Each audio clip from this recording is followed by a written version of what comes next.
看来阿渊很满意嘛。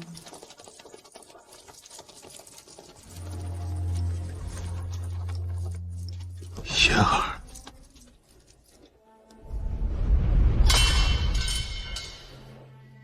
渊儿，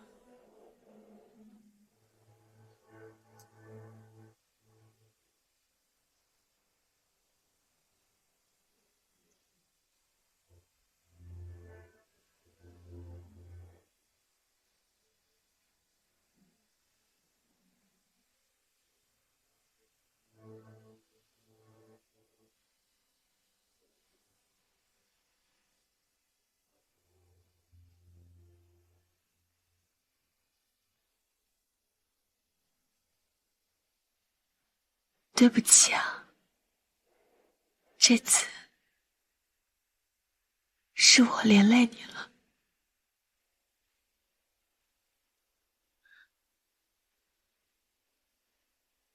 当初我收到那封没有被拦下的信，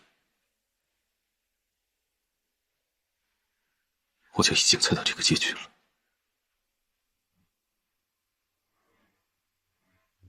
只不过我想见你，我便来了。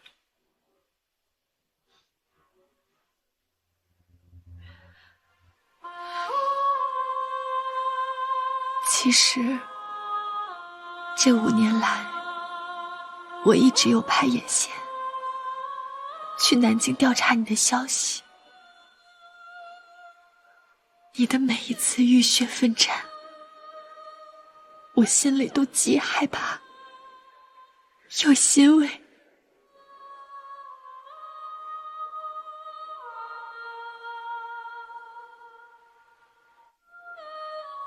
你的每一次出征，我都魂牵的是否平安。但好在，你终究成了年少时想成为的人，保家卫国的战神。你终究是让我安心的。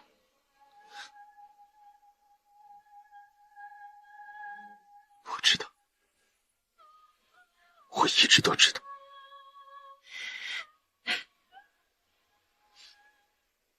但其实也并没有那么安心。朝中弹劾之词难以入耳，自古功高盖主之人总是没有什么好下场。我给你写了信，可我不知如何落名。但若是不落名的话，你定会觉得我是高高在上，才对你发号施令。不会的，不会的。可若是用苏颜的话，我既已入宫，又怎能用闺名与你书信，平白叫你多死？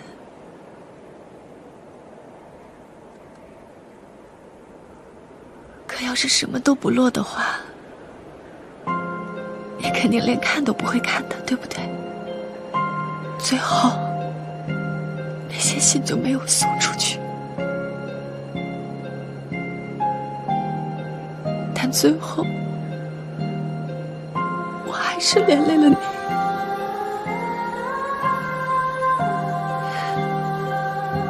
你知道吗？我有多爱慕你，你为何从来都不问我呢？你从来都只会说，苏颜，你知不知道我有多喜欢你？现在说也不会。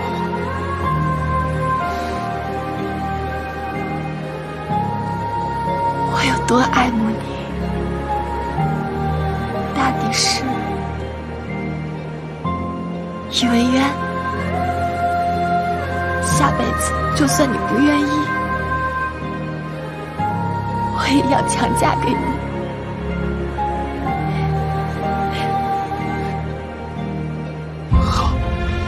川王宇文渊，拥兵自重，智夺兵权，就地正法，放箭！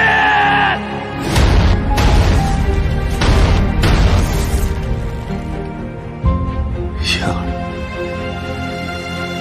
你怕？只要你在我身边，不害怕。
应人，白日是我说话有失分寸。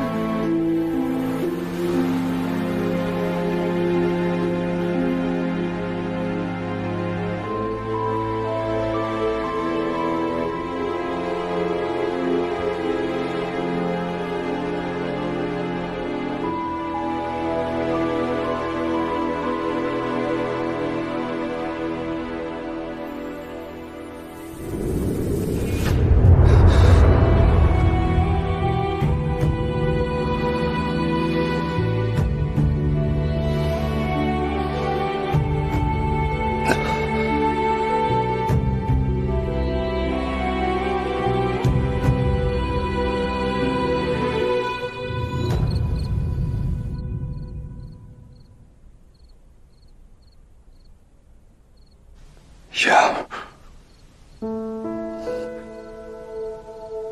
燕儿，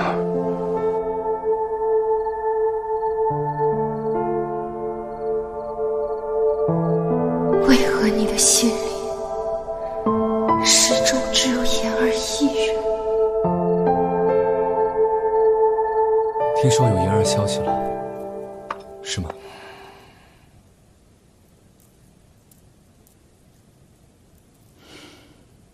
帝王做不成帝王的心狠手辣，为人夫又负尽所爱之人，也不怕最后一身空落。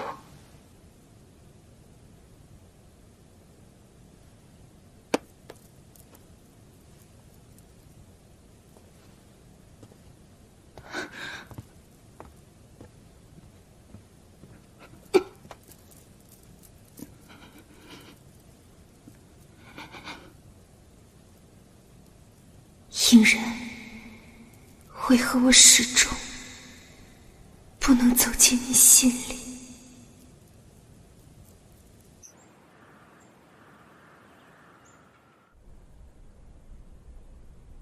言儿，你终于……姐夫好，姐姐呢？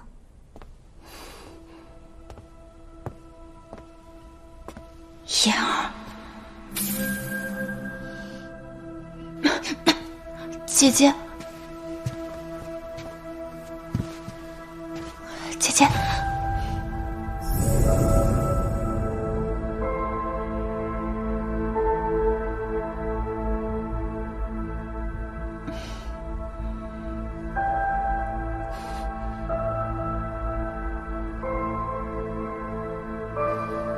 你回来了。我想姐姐了，就回来了。我想给你一次重新选择的机会。可是你为什么又要回来？回来就好，回来就好。苏嘉儿小姐，果然是你。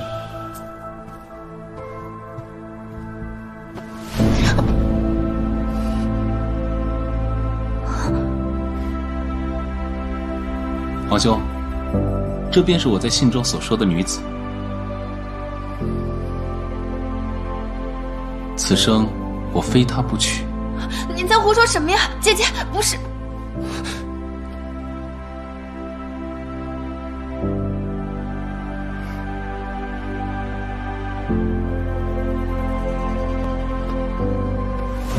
姐姐，阿元，你前些日子才让父皇帮你退婚，如今你又要娶她，苏相是何等身份，岂容你如此这般儿戏？皇兄，我这不是不知道这就是老头安排的亲事吗？不过现在知道也不晚。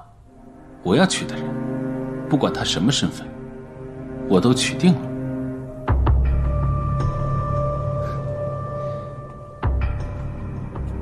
老头那儿，我自有办法。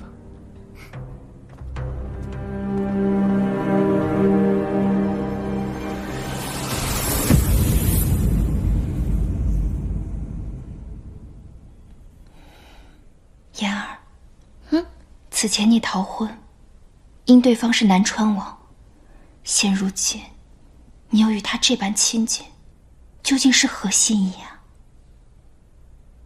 姐姐，我当初逃婚是为了不要嫁给不认识的人，后来途中遇到了他，我真不知道这个人的身份，更不知他就是南川王。那，你可喜欢他？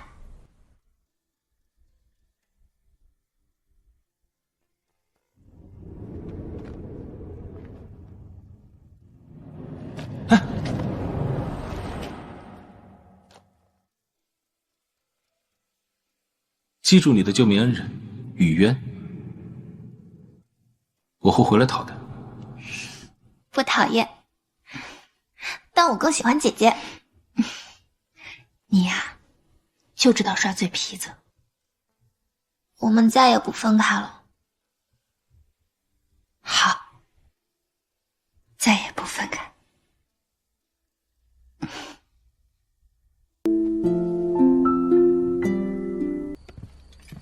陛下，包围旭阳宫的南川军已经撤离了。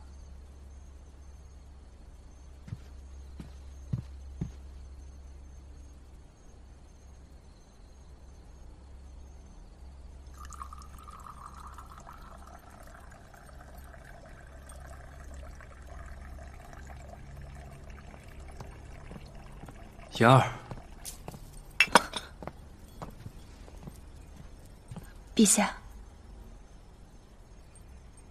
是我。臣妾不知陛下突然到此。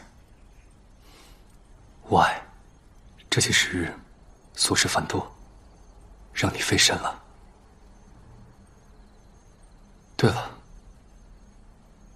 成儿呢？成儿受到惊扰，最近连梦里都如惊弓之鸟。陛下最近还是不要再召见成儿了。言儿，为何这样说？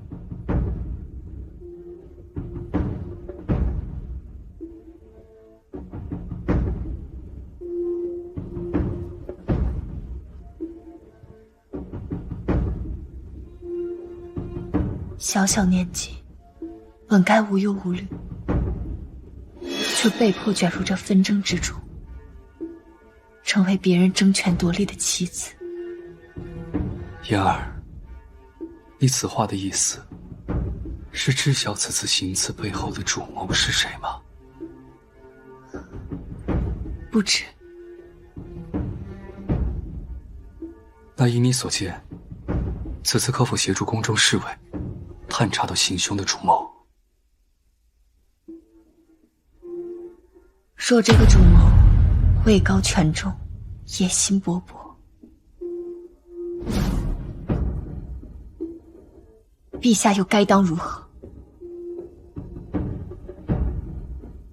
燕儿，你的意思是南川王？不会，不会是南川王的。成儿是他的侄子。南川王虽然嗜血好斗，性格张扬，但是绝对不可能对他的至亲回到乡下。倘若他真的要篡权夺位，那么当他入城之时，便可杀了朕。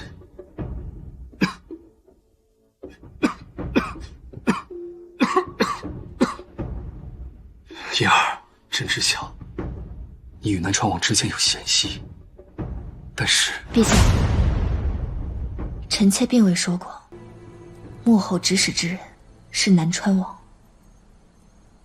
陛下为何如此着急为他辩解？还是陛下想隐瞒什么？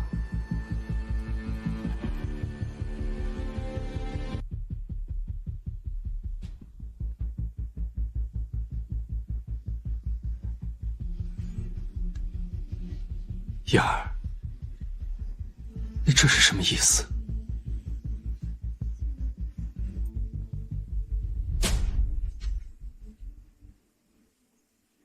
陛下，你不该把成儿牵扯进来的。帝王之家，很多事情都甚是渺小，相比于江山社稷来说，好比这关上玉，手中沙，不可同日而语。你还记得姐姐的遗愿吗？你还记得成儿是你的骨肉至亲吗？朕怎么可能会忘记？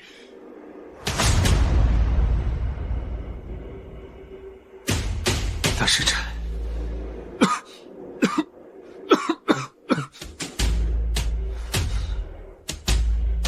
朕是绝对不可能伤害成儿的。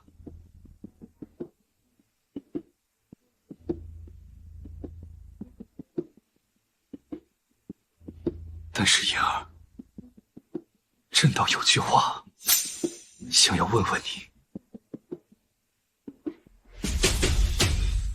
陛下，请说。朕知晓，你与南川王从小情投意合，若非婉儿的遗愿，你又怎会离他而去，进到宫中？我想问问你，你到现在有没有后悔过？哪怕就这么一次。你想要抛下现在的所有，现在的一切，回到他的身边。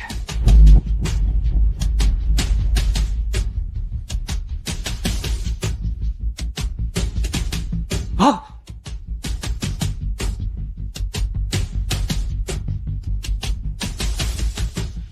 我跟宇文渊之间，一切都已经过去了。燕儿，我是真的很想再信你一次。可是当阿云入城以来，流言蜚语不断，朕是病了，不是聋了。我自入宫以来，事事以陛下和成儿为先。无论未来发生什么事，我都会拼尽全力护陛下和成儿的平安。我问心无愧。问心无愧？倘若你当真按照婉儿的所托，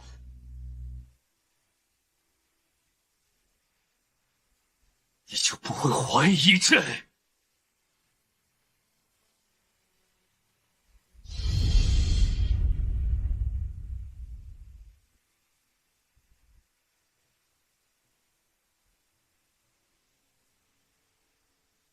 早前用膳时，婵儿曾告诉臣妾，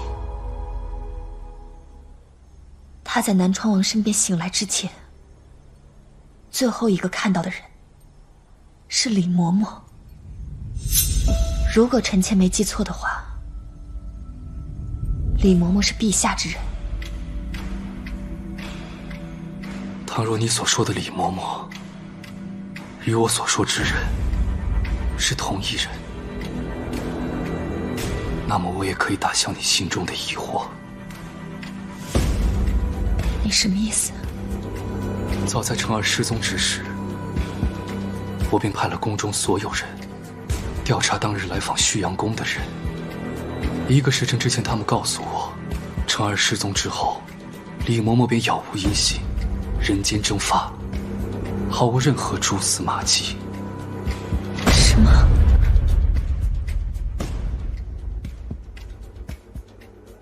朕以为，早在敌人攻破城之时，李嬷嬷早已被贼人收买，蛰伏至今，利用成儿激化我们兄弟2人的矛盾，让我们2人戏强，鹬蚌相争，以至于可以轻而易举的将我们一举拿下。若此事是这番解释，倒也说得通幕后之人绑架成儿的目的。可为何我宇文应人，你的这番肺腑之言，究竟有几分真，几分假？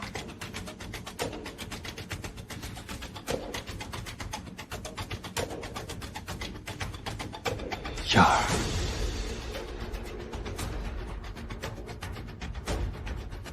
你我朝夕相处5年，你到此时此刻，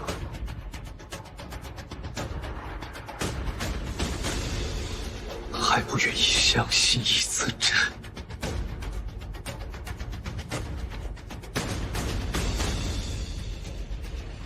喂，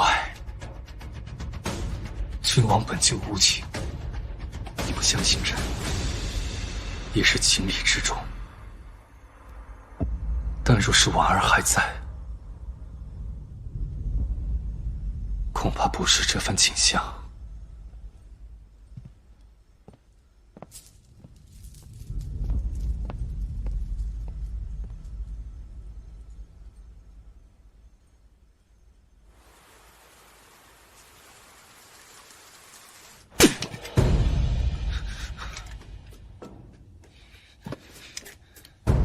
为什么成儿还记得出宫前的事？是卑职失职了，没有盯紧李嬷嬷喂药。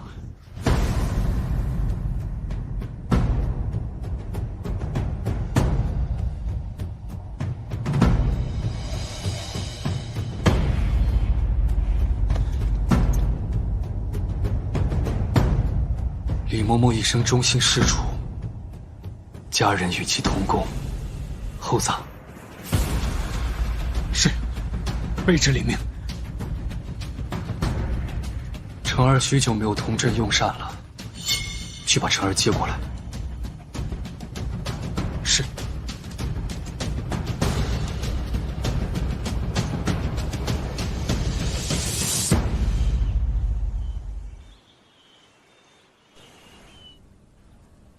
皇宫已非安全之地，成儿留在这里，只会被卷进更多危险中。不管宇文应人和宇文渊想干什么，我都该早做筹谋。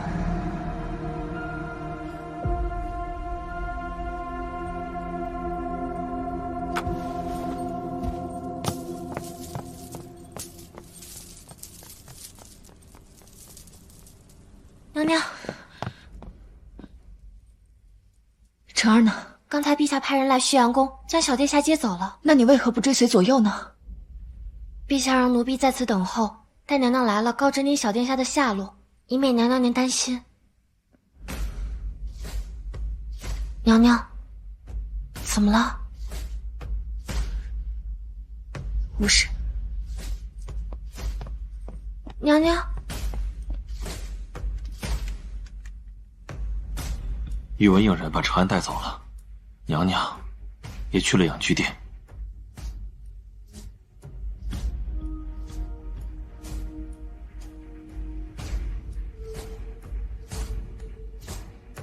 苏颜，不管你要做什么，我都不会让你如愿的。去哪？看戏？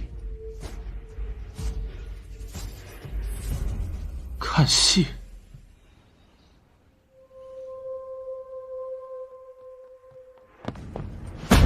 住手！妍儿，母亲，陛下这是在做什么？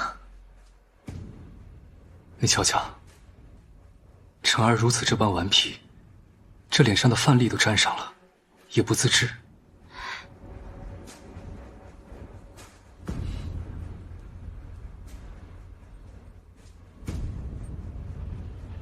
辰儿言行无状，是臣妾教导无方，陛下龙体尽管。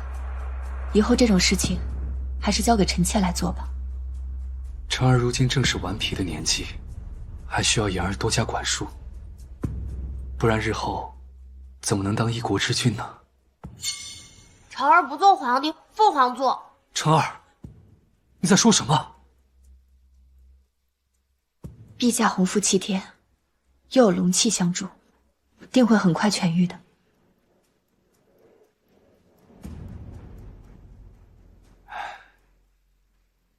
妍儿，你就不要用哄小孩那一套来哄朕了。朕的身体自己知道，反倒朕希望，当朕到那时刻，朕的兄弟阿渊能够好好照拂这位年轻的君主。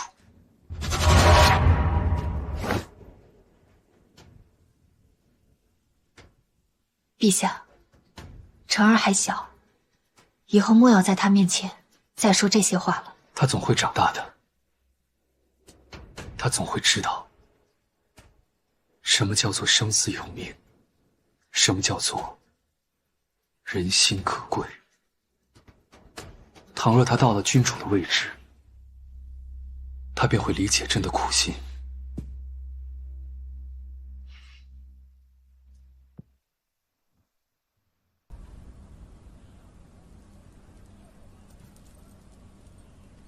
辰儿，你父皇他需要静养，你随母亲回寒宁宫再继续吃，好不好？妍儿，不如我们一家3口就在这里一起用膳。平日里都是一人用膳，就算山珍海味，在我眼中也好比残羹冷炙。你当真忍心让我一人吃吗？陛下恕罪，辰儿已经好几天没有检查功课了，实在耽误不得。改日，臣妾一定带辰儿过来，陪陛下用膳。妍儿，倘若你今日不留下，那么辰儿日后也吃不到了。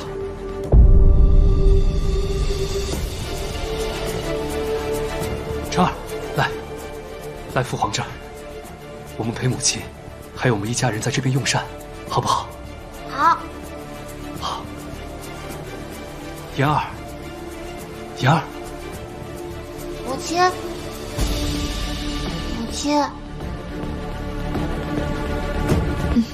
好，辰儿，我们先在这边用膳，吃完再随母亲回宫。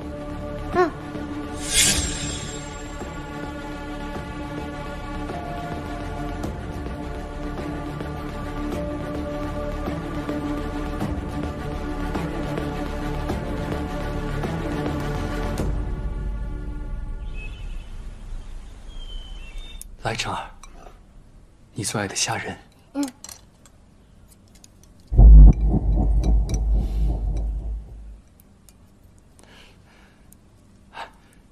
再吃个豆腐。真是阖家团圆的好景象。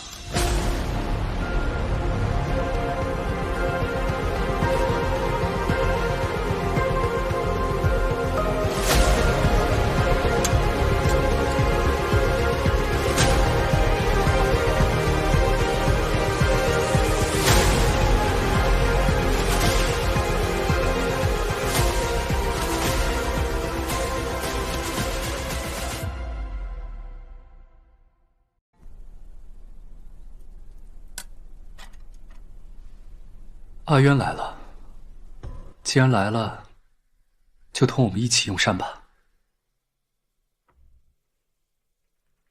看来今日皇兄并非真心想与本王用膳，一早准备的碗筷，根本没本王的份。你我不曾一道，是真的疏忽了。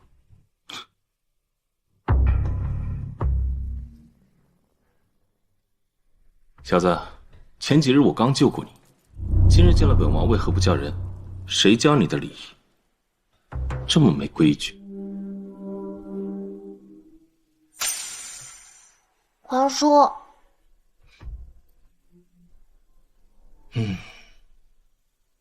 才几日不见呢，又长重了，该减减了。跟本王回军营练兵。练兵？就是指挥千军万马，驰骋沙场，收复失地，打胜仗。母亲，我想去和皇叔玩。成儿别胡闹。成儿，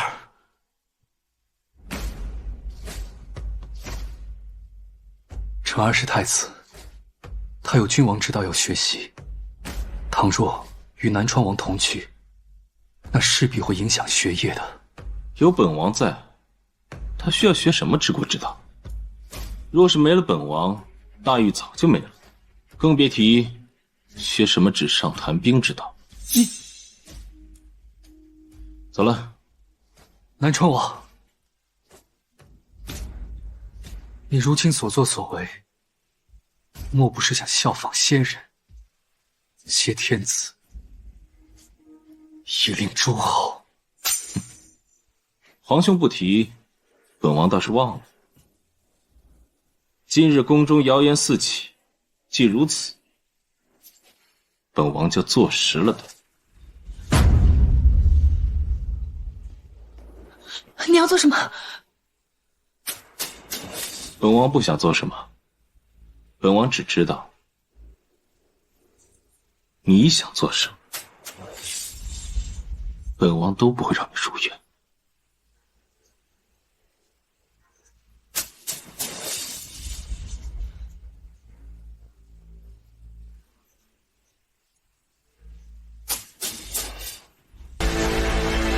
燕儿，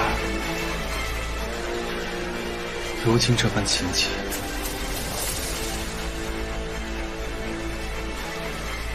你便满足了吗？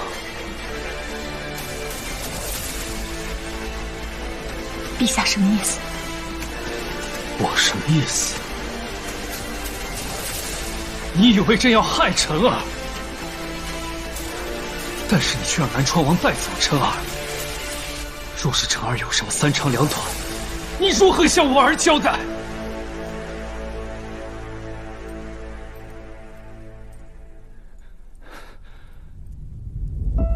罢了，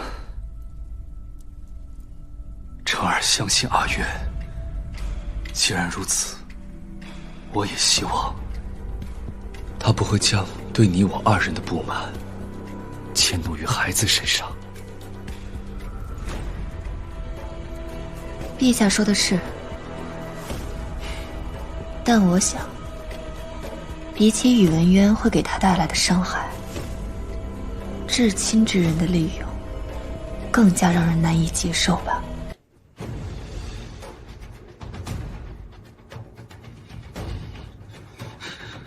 臣妾告退。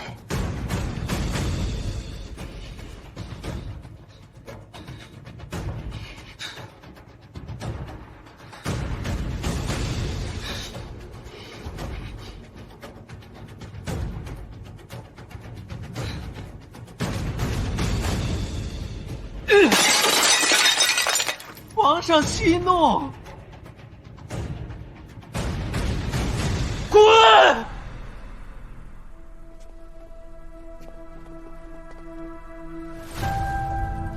今日一事后，宇文应人和阿渊算是彻底反目了。若是没了本王，大狱早就没了。王爷到底想做什么？本王不想做什么，本王只知道你想做什么，本王都不会让你如愿。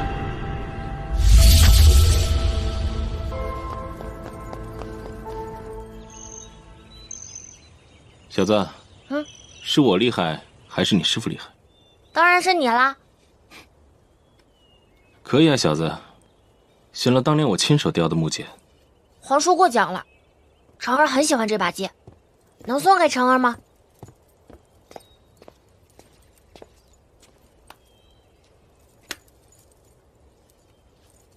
晨儿，母亲跟你说过什么？不可随意跟他人索要东西。玩够了吗？跟我回宫。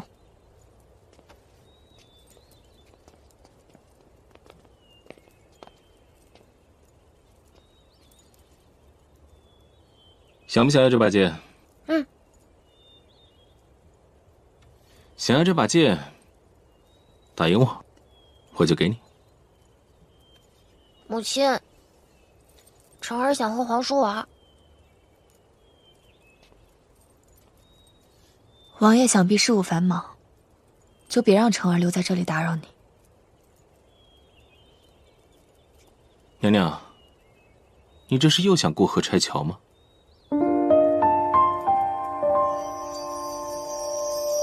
难道他是故意带走晨儿的？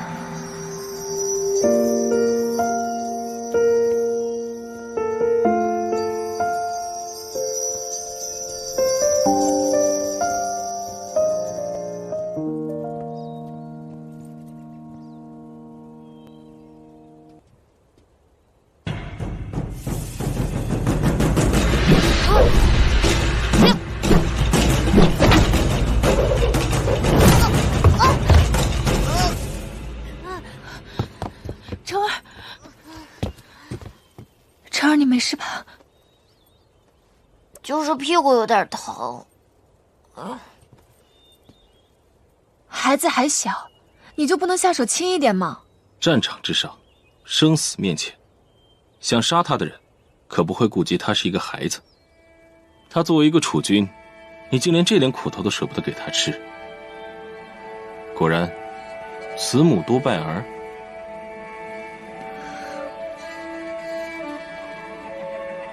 还打吗？打！哎！哟！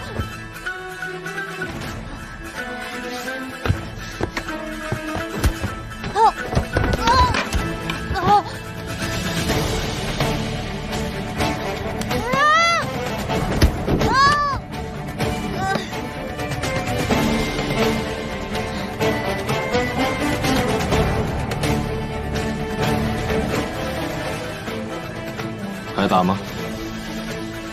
打！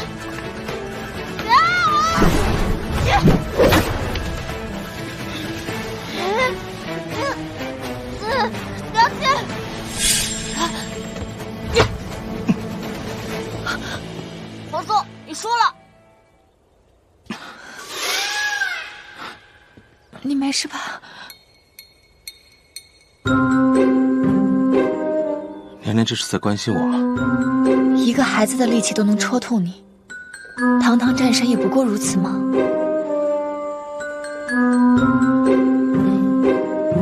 你个小崽子，就知道往我伤口戳。皇叔，对不起，我不是故意的。无妨，说说看，你怎么发现我伤的？皇叔在与我比试的时候几乎不用用神，所以晨儿猜。不愧是语文应人的儿子，小小年纪就知道攻其弱，以招制敌的道理。我给你看看伤口吧。楚离，王爷，你的伤……我和皇后娘娘要说点事情，你带孩子走。晨儿，你先走。悠着点。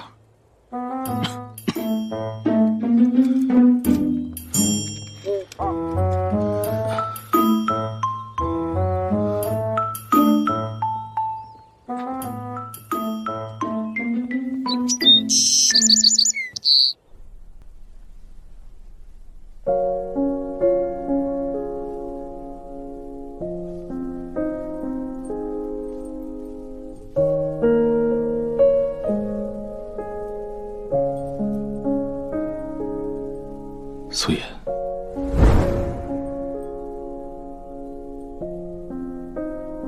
弄疼你了？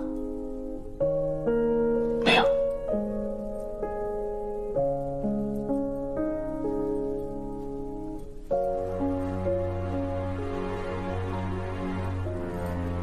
娘娘现在帮人疗伤，都处事不惊了。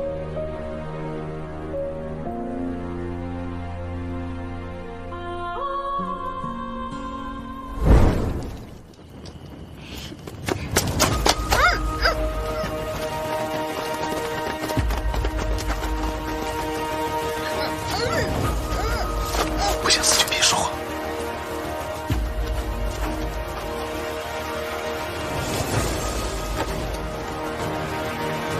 那边走。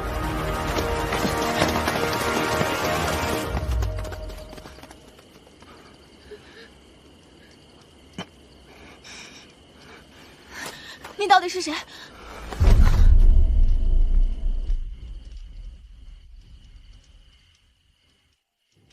你醒醒！喂，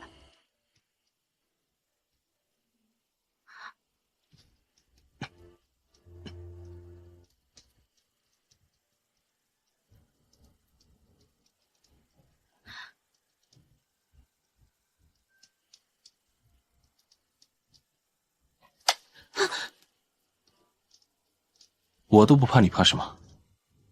你要是敢跑，我就杀了你。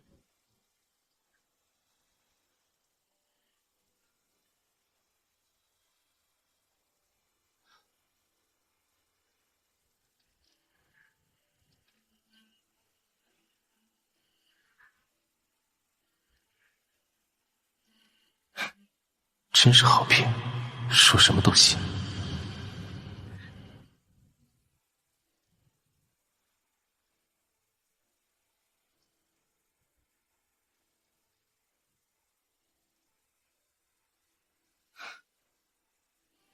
别哭了，你叫什么？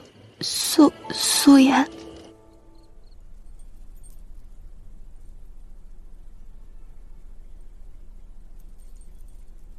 伤还没好，逞什么英雄？娘娘是在关心我吗？不应该是早点盼着我死，这样宇文应人就可以拿回南川的军权，解天下之困了。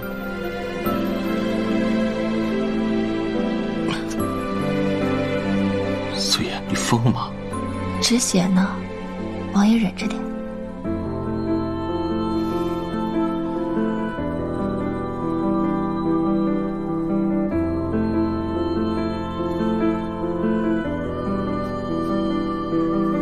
好了，没事我就先走了。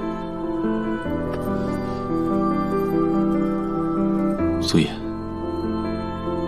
你为何不信我？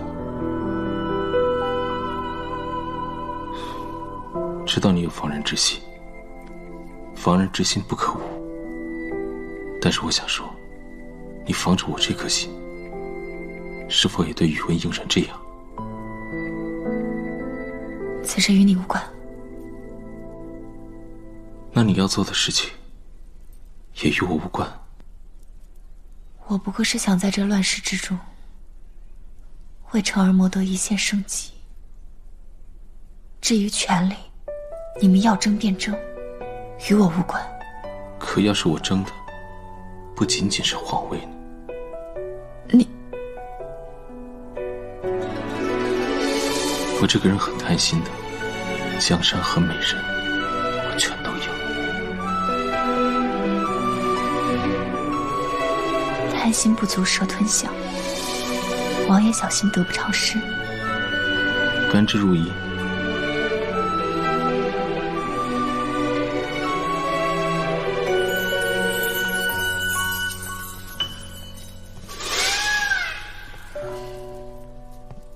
皇叔，母亲，你连个小孩子都看不住，是他自己要找娘娘的。母亲，皇叔可好些了？托你们母子的福，还没死。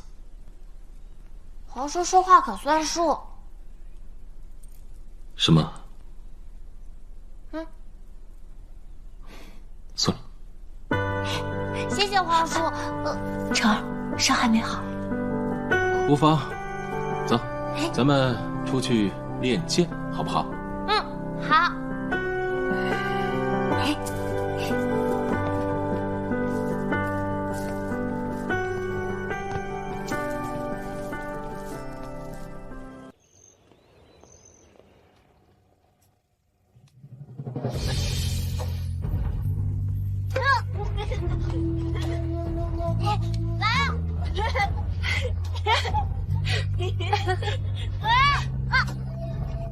成儿，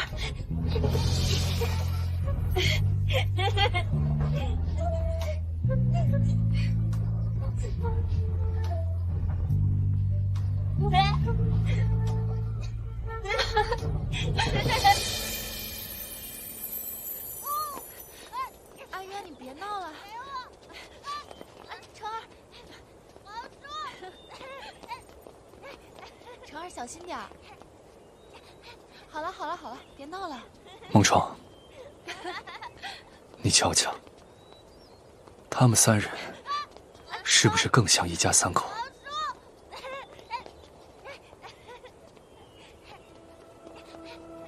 如此看来，反倒朕像一个多余之人。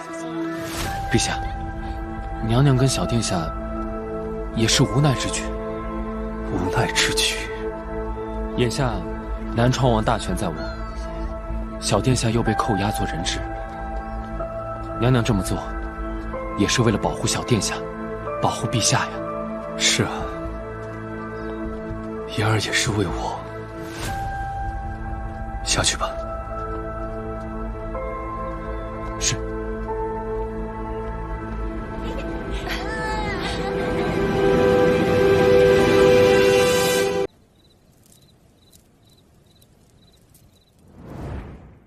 素颜，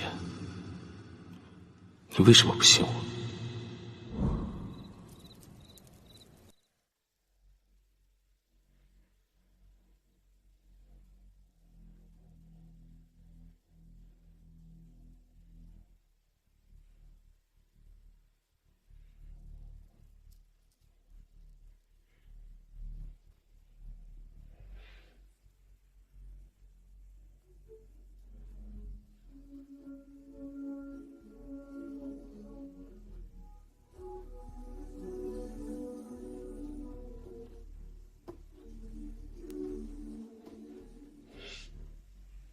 今日叨扰殿下了，待成儿一行，我就带他回海宁宫。你是觉得带他回寒林宫会比在本王这儿更安全吗？原来他都知道。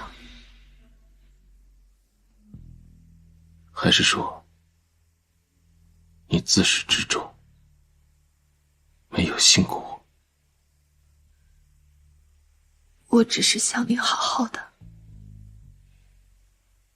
我不想我的心变成你的催命符。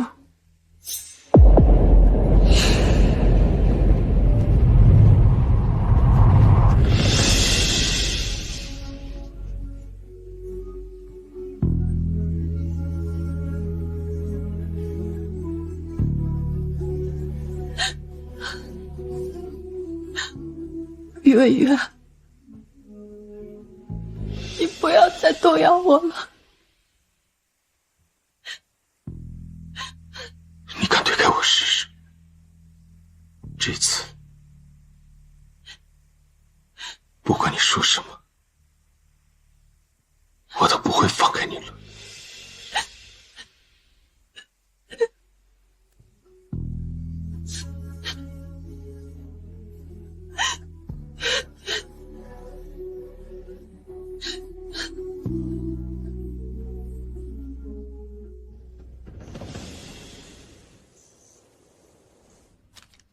你说鲁国公投诚之意，几分真几分假？这鲁国公在朝中是出了名的能言善辩、墙头草，不排除他试探我们的可能。只是什么？只是城外叛军众多，他手上又有一定人马的精兵良将，若他能与我们结盟，必定利大于弊。而且信上说了，他已将自己的女儿送入宫中做人质，以表决心。鲁国公真是下了一盘大棋。他女儿怎么办？既然他要搭台唱戏，那我们就陪他演，看看他葫芦里到底卖的什么药。听紧的，有什么情况随时报。好。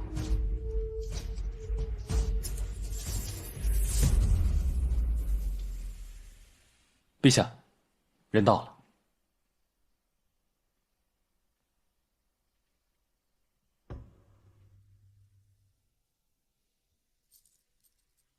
陛下，久违了。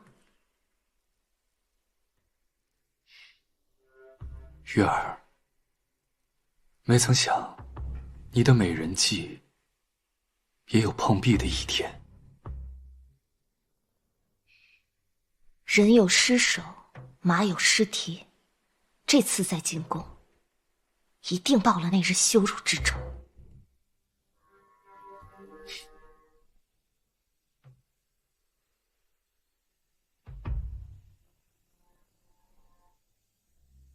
月儿，我想你日后也再也没有机会。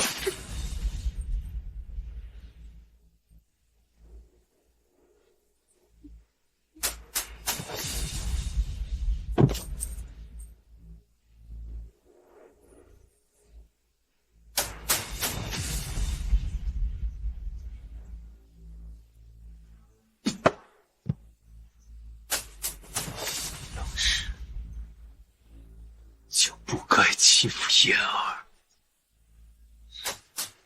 妍儿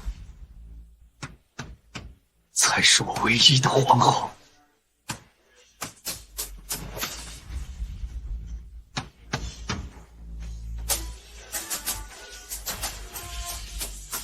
孟闯在，告诉鲁国公，叶如玉被南川王所杀。让他节哀。是。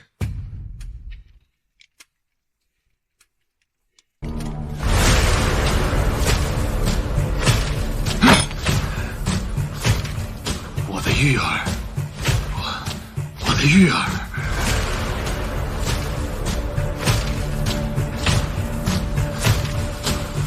宇文渊，老夫一定让你血债血偿！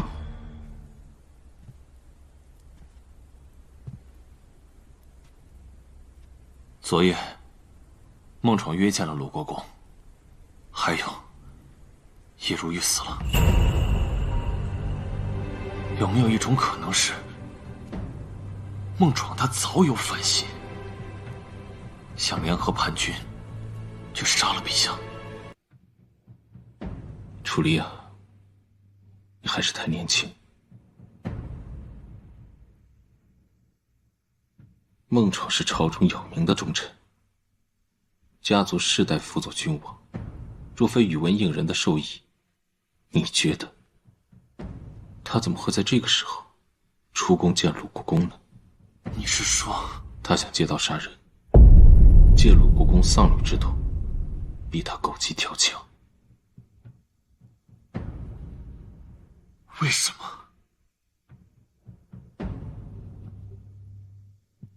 我们在南境守了这么多年，杀敌无数，在皇城危难之际又率军解围，我们一心为了大御江山，可那个狗皇帝却要置我们于死地，世间哪有这样的道理啊？楚离，楚离，飞鸟尽，良弓藏，狡兔死，走高棚。不是，世上都是这样的道理。不是。为人臣子，为朝君，最忌惮的就是功高盖主。不是这个道理，这是歪理。王爷你，难道您就这样认命吗？我们一心为大禹，哪里比不上那个只会纸上谈兵的宇文应人呢？他对我们不仁，我们为什么还要管他的君臣之道？世间多的不止卸磨杀驴的道理，还有揭竿而起、一呼百应的盛世。你说什么？王爷，迷津所向，万众所归啊！楚离一定为你肝脑涂地，万死不辞。住口！楚离，是谁教你这么敢说这种大逆不道、诛九族的话？我是大禹的子民，自我执剑起，我就发誓，此生我的剑绝不可能指向我的家国。可你不能坐以待毙呀，王爷。这场战争早已无法避免，这是我和宇文应人的恩怨，与言儿他们无关，不该卷入进来。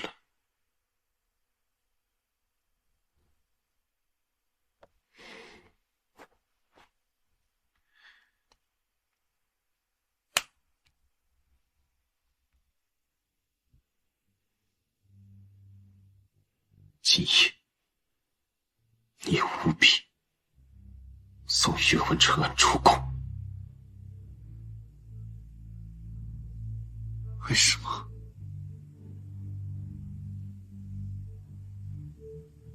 因为他身上流的也是宇文家的血。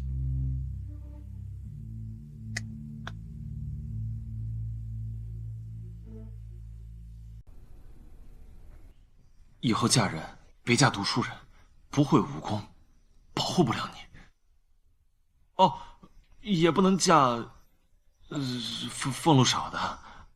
王爷说了，胭脂水粉和衣裳襦裙都买不起的，也不能嫁。这是什么？哦，这是给你备的衣裳襦裙。给我的。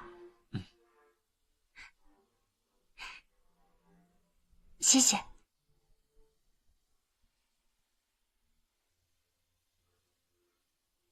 芝兰，等到了南境，自有南川军接应你们。局势稳定之后，我来接你。好。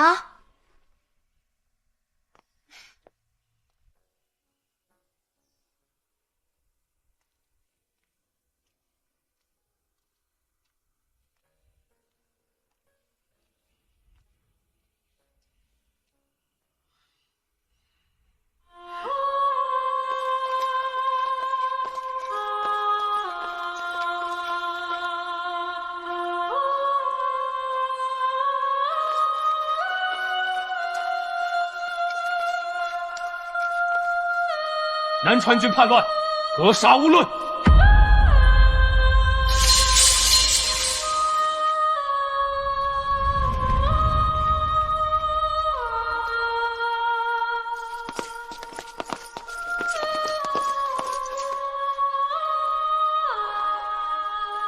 楚离，你怕吗？怕？有什么好怕的？王爷，你知道我从来不怕死的。莽夫！等你有了想守护的人，就知道什么是害怕了。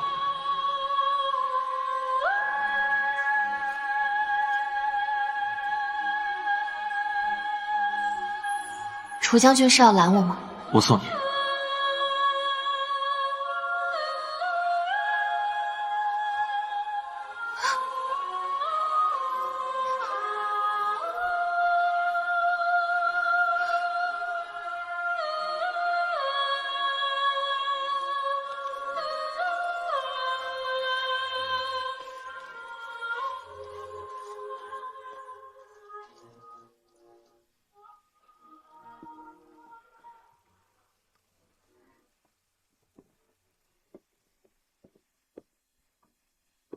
芷兰，成儿就交给你了。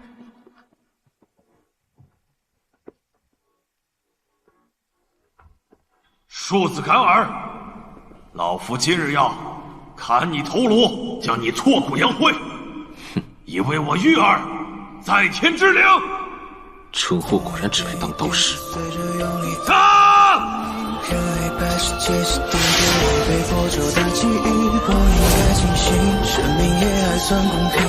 也许我深入想念的腹地，指尖有力体为你冲击，颠倒的死地，只为能找到你。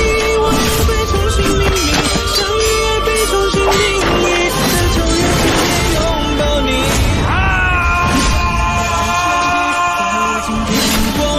我紧紧牵着你，像久远的曾经，迎着风越过潮汐，沉淀在无尽的海底，总是是迷途看不清我定结局。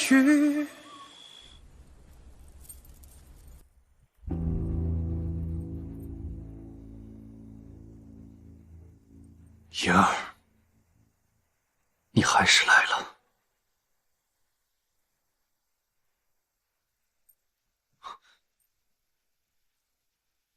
妍儿，你这是干什么？开宫门。开宫门？你可知道开宫门的结果是什么？苏颜自然知道。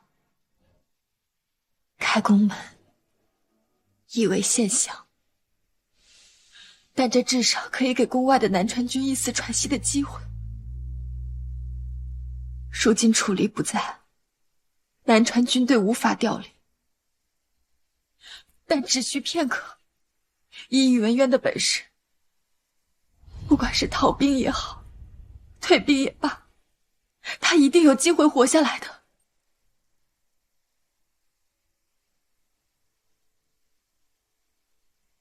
倘若真不允呢？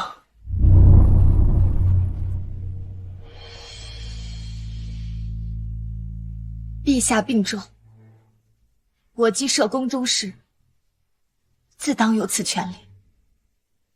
陛下放心，成儿已由南川军护送出宫，不会有事。开宫门之后，无论何种后果，我都会陪在陛下身边。妍儿，你是要拿成儿来威胁朕？我知道这样很自私，但我不能看着他死。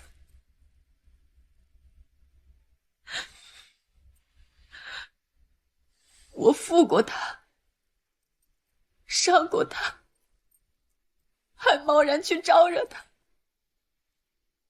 将他卷进如此残忍的纷争之中。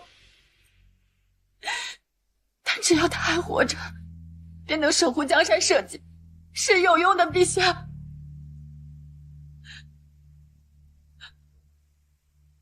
苏颜明白，我既入宫，赐生于他，便再无可能。我也没有什么其他的东西，我有这条命，报姐夫赵父之恩，报姐姐在天之灵。在生死之间，我定不会让陛下一个人面对，只求陛下应允，让他活下来。燕儿，我们朝夕相处了这么久，朕还是第一次发觉你是个性子如此刚烈之人。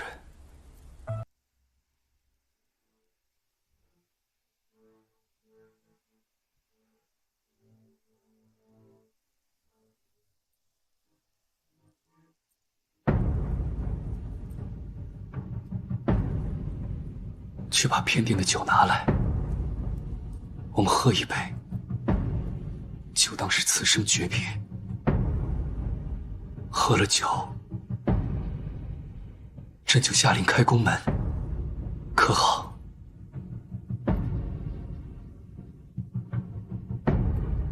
谢陛下。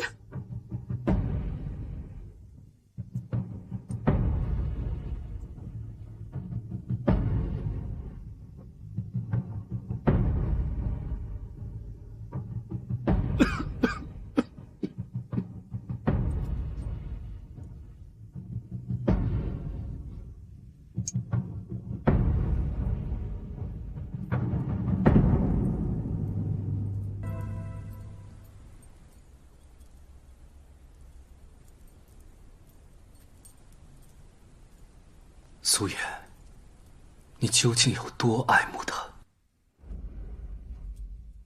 陛下，倘若你真的爱他，你就应该杀了朕。你知道，你送来的东西，朕从不厌妒。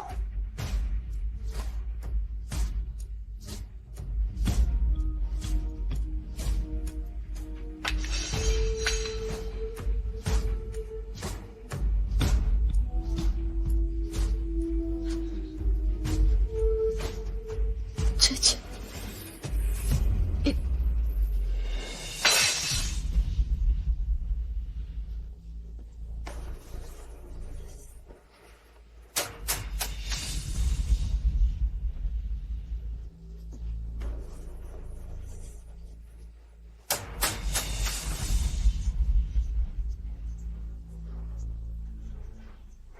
燕儿，你就让朕自私一回，好不好？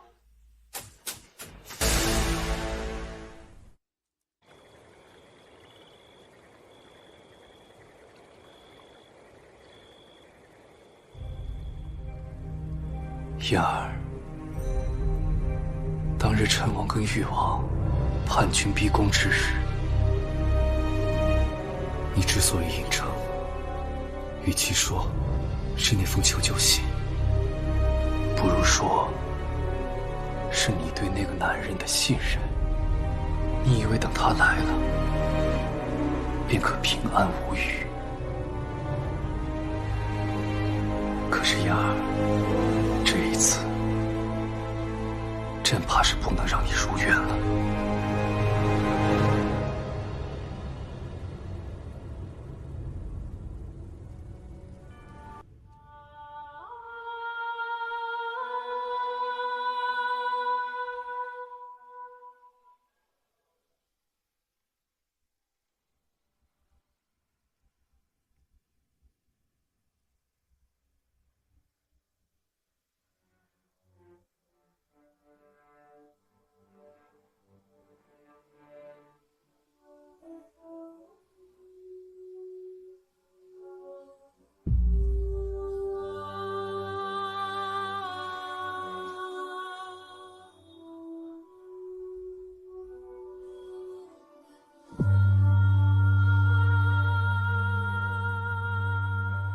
阿远，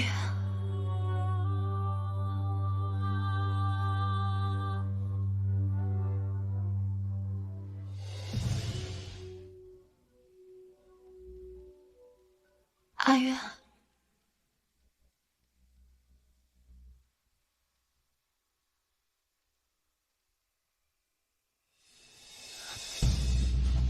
宇文佑人，妍儿，你醒了。宇文佑人，为什么？他救了你。皇城城破那日，若不是他，你我早就死在叛军刀下了。而你如今却要联合叛军去杀他，宇文佑人，你是不是疯了？安琪，弟弟，他是朕的弟弟，他觊觎朕的皇位，他是朕的弟弟，他染指朕的女人，他是朕的弟弟，他当众凌辱于朕，他是朕的弟弟。他如今却挟天子以令诸侯。妍儿，朕是天子，你是个凡人，你知不知道那夜为什么朕不进去旭阳宫啊？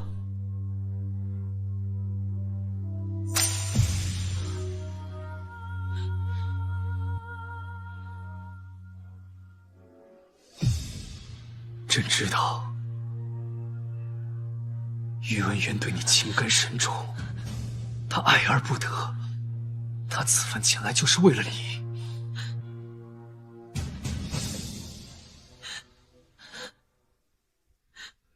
你求他庇佑皇城，准许他，朕必而免。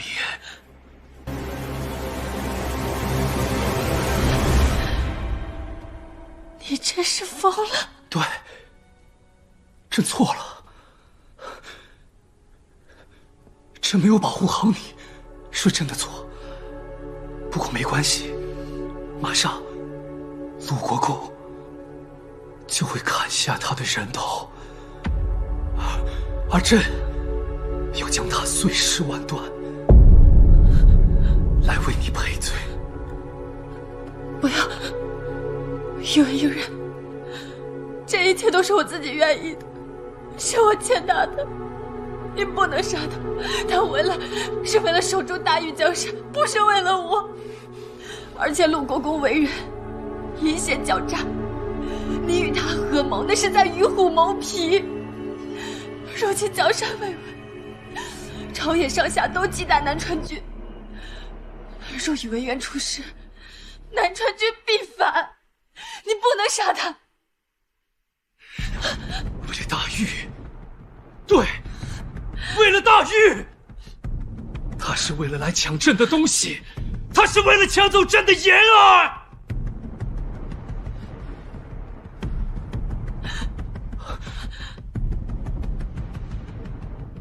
对了，妍儿，朕还是太子的时候，朕就心悦于你，可那时朕势单力薄，怎么能迎娶一名庶女？所以，朕娶了婉儿，来拉拢苏夏。可是这远远不够，单靠苏夏，朕是无法在夺地之战中胜出的。己方势力僵持之下，鲁国公找到我，他告诉朕，他可以帮朕登上那95至尊之位，但只有一个条件，那就是我登基之后要迎娶他的女儿为后。听殿下的意思是，愿意接受鲁国公的援手。说吧，他有什么条件？其实也没什么。鲁国公有一爱女，名如玉，仰慕殿下已久。若是殿下肯成人之美，与国公爱女为妻，这个合作自然水到渠成。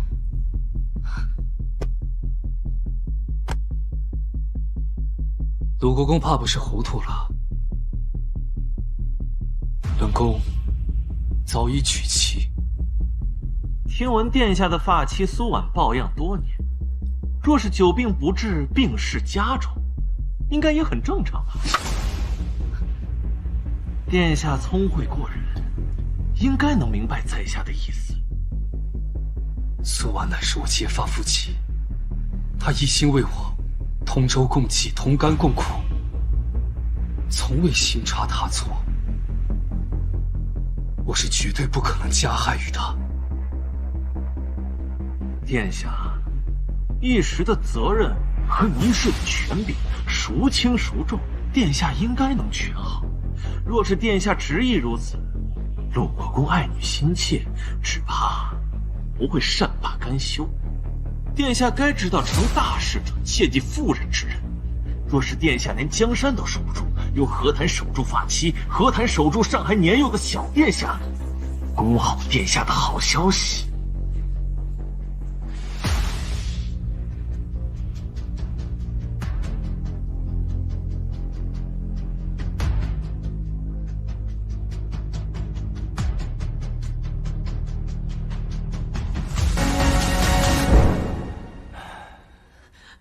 婉儿她知道朕的图谋，她理解朕的选择，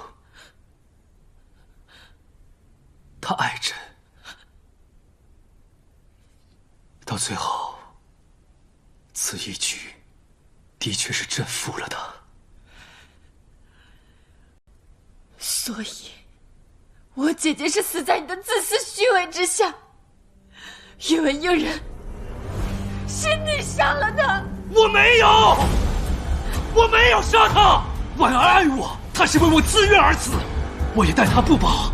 我以皇后之礼厚葬她，满城缟素，万人朝拜。就算是婉儿，她也不会有丝毫后悔。我姐姐她爱你入骨，为了你不顾一切，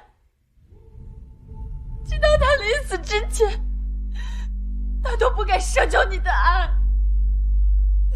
一心只想着如何为你巩固江山。而你，你却利用他对你的爱，生生用他的性命为你的野心铺垫。因为应人，你当真是个疯子！我就是疯了，这就是疯了。为了你，朕什么都可以做。为了我，你不过是为了你自己的野心罢了。不，燕儿，5年之约，朕并非前2日才知晓。你什么意思？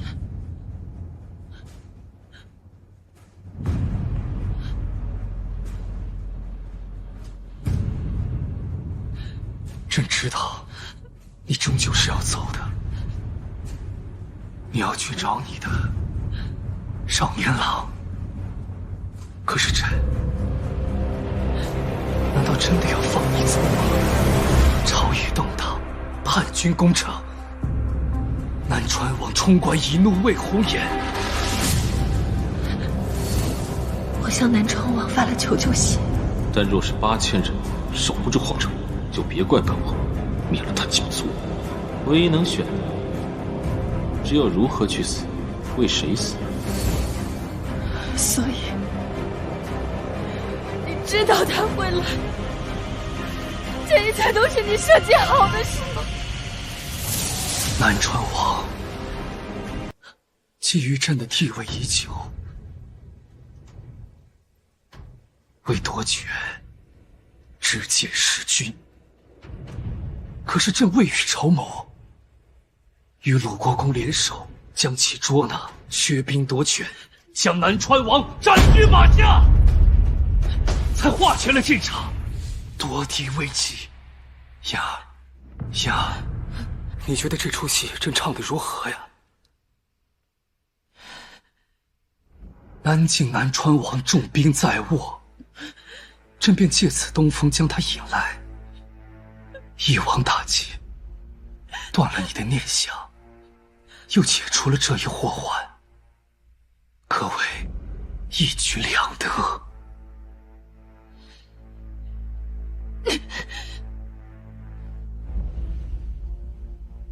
你为了一己私利，不顾百姓和将士们的性命，有应人，你当真令人恶心！恶心？我做这所有的一切，全都是为了你。倘若这些人命债，朕有一分，你也逃不了。燕儿，朕爱你。你真的是疯了！你是朕的女人，你是大玉唯一地位尊贵的皇后。你放开我！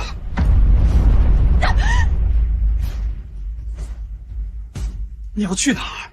你要逃去哪儿？你要去找你的宇文渊吗？你这辈子只能在朕的身边。你是朕的女人，你哪儿都不能去。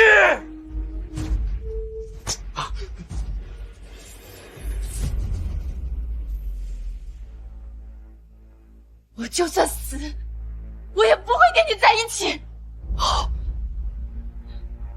燕儿，你不怕死，但是你也不怕宇文渊死吗？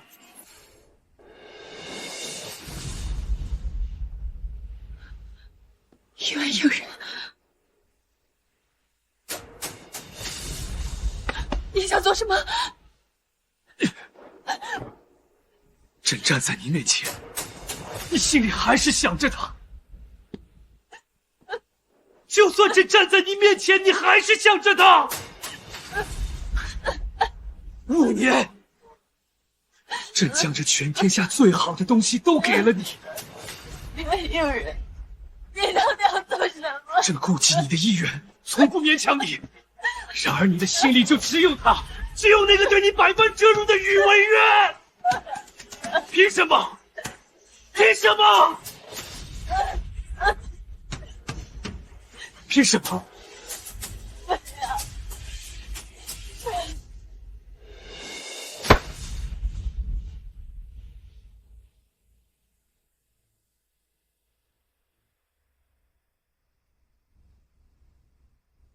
燕儿，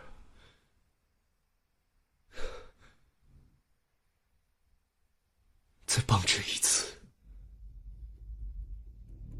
最后一次。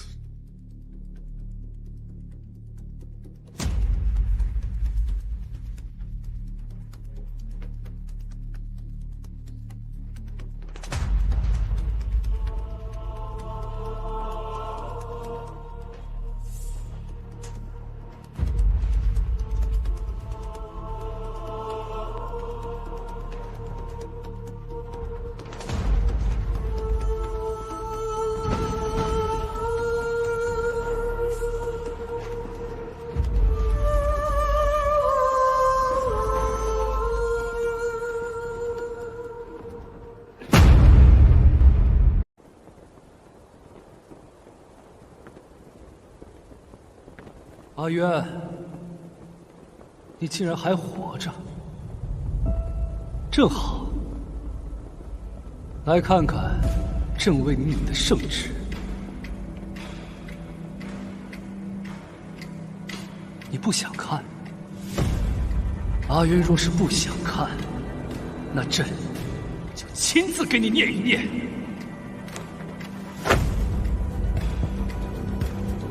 奉天承运，皇帝诏曰：南川王宇文渊日前平定皇城叛军之乱，本属有功，然此子狼子野心，贪婪狂妄，率南川军围城多日，强占国母，藐视法度，故废去宇文渊南川王封号，收回兵权，禁足景城郭，听候发落。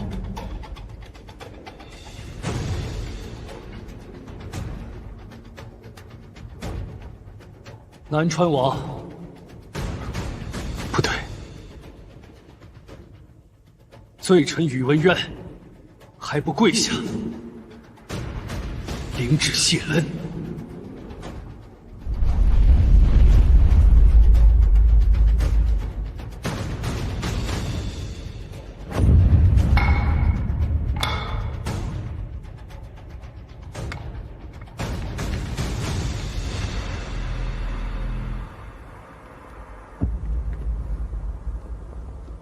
宇文渊，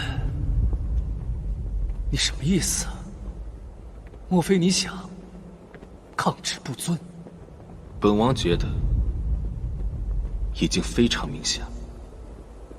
宇文渊，方才你在鲁国公围剿之下，已然精力荡然无存。你以为如今的你，还可以在这重重的围剿之下全身而退吗？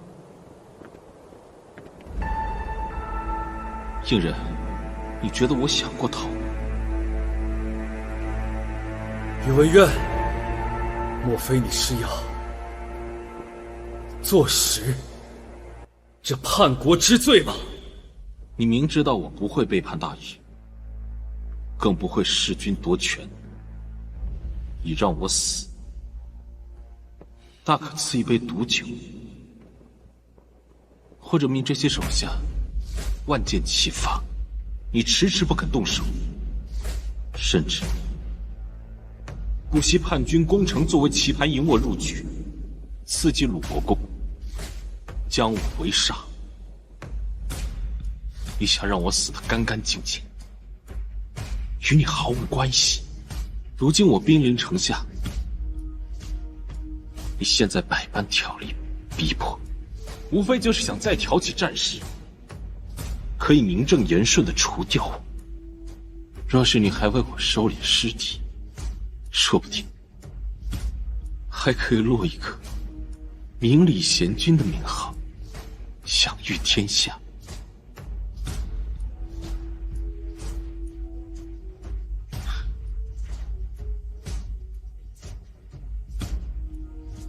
宇文应人，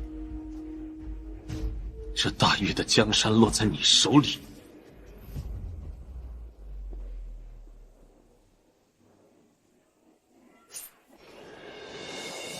真是到头了。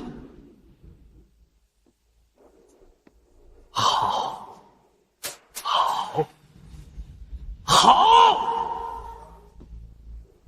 宇文渊，你看透了又如何？如今这个戏台，朕已经摆好了。这出戏，无论你是想唱，还是不想唱，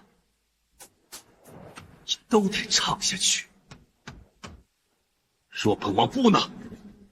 宇文渊，朕给你准备的头筹，你必然会喜欢。你想做什么？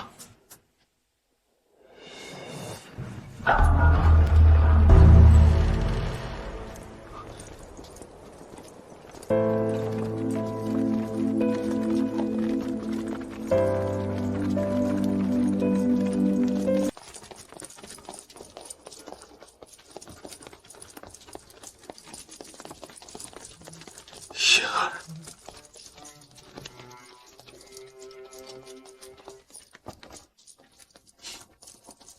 看来阿渊很满意嘛。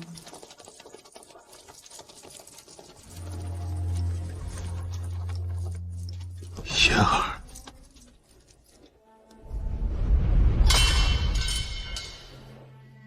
雪儿，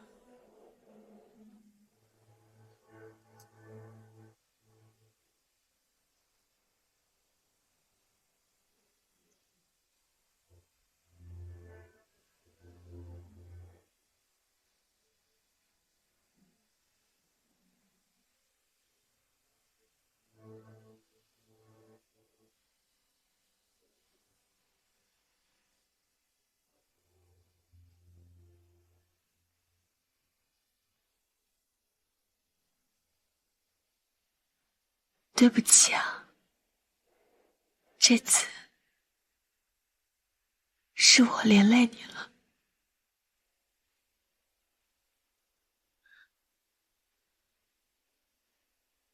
当初我收到那封没有被拦下的信，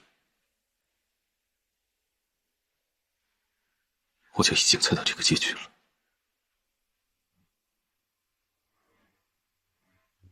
只不过我想见你，我便来了。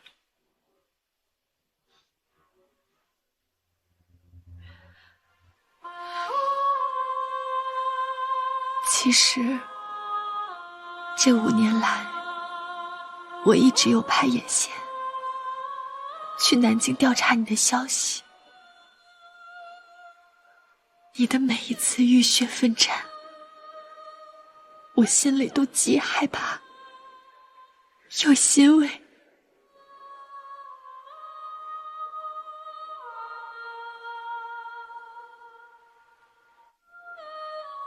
你的每一次出征，我都魂牵你是否平安。但好在，你终究成了年少时想成为的人，保家卫国的战神。你终究是让我安心的。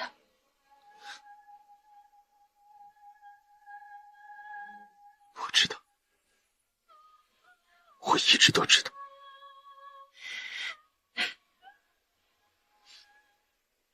但其实也并没有那么安心。朝中弹劾之词难以入耳，自古功高盖主之人总是没有什么好下场。我给你写了信，可我不知如何落名。但若是不落名的话，你定会觉得我是高高在上，才对你发号施令。不会的，不会的。可若是用苏颜的话，我既已入宫，又怎能用闺名与你书信，平白叫你多死？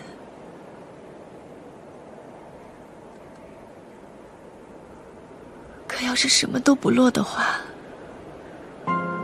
你肯定连看都不会看的，对不对？最后那些信就没有送出去，但最后我还是连累了你。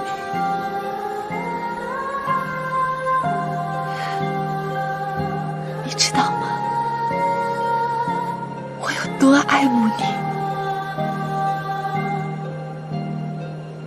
你为何从来都不问我呢？你从来都只会说，苏颜，你知不知道我有多喜欢你？现在说也不会。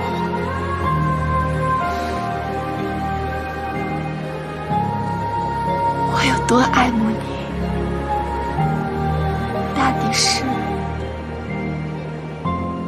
宇文渊，下辈子就算你不愿意，我也要强嫁给你。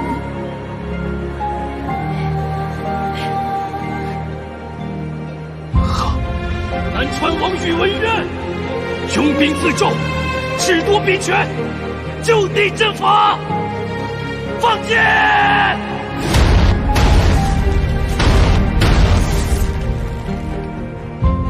妍儿，你怕？只要你在我身边，不害怕。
是只能走到这里，和你的故事已经无法再继续，所有的遗憾，所有眼泪都留在风里，爱过你的事，记住你的救命恩人宇文渊，我会回来讨的。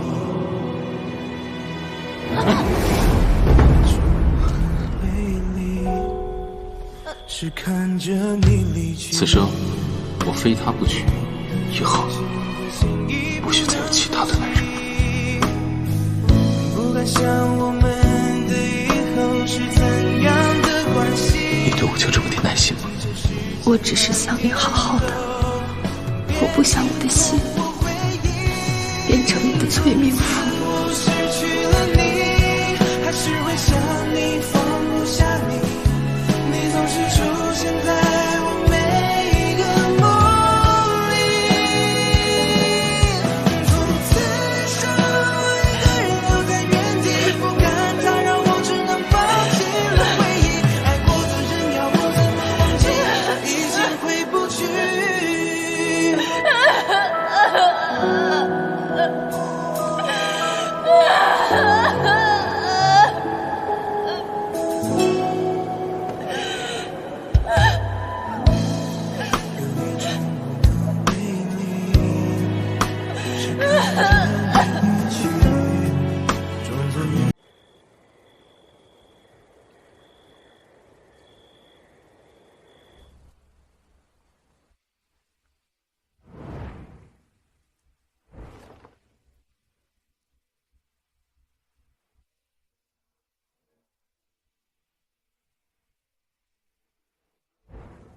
燕儿，你终于肯来见朕了。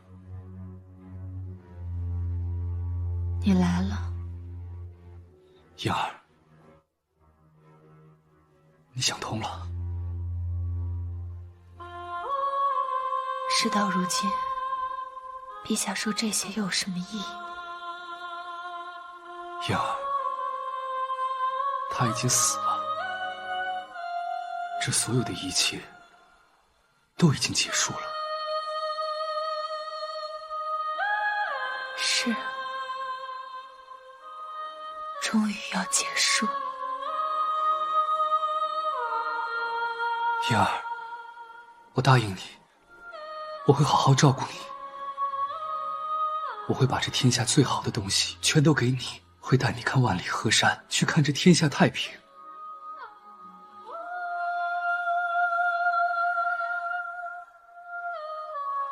从今以后，我哪儿都不去，就待在陛下身边。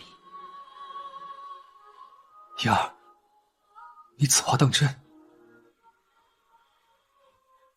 普天之下莫非王土，从今以后，言儿能依靠的，就只有陛下您了。燕儿，朕答应你，这大玉皇宫只有一人做皇后，朕此生只爱你一人。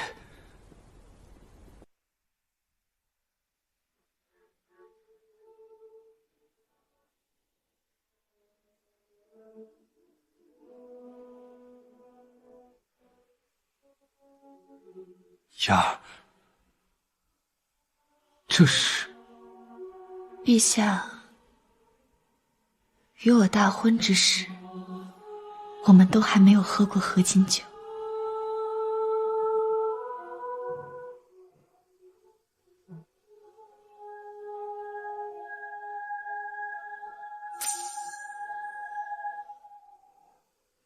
宇文应人，喝下这杯酒，以后我们都重新开始。好。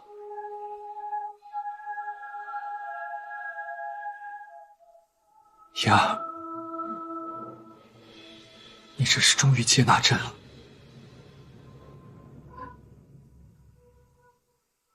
好，朕答应你，我们重新开始。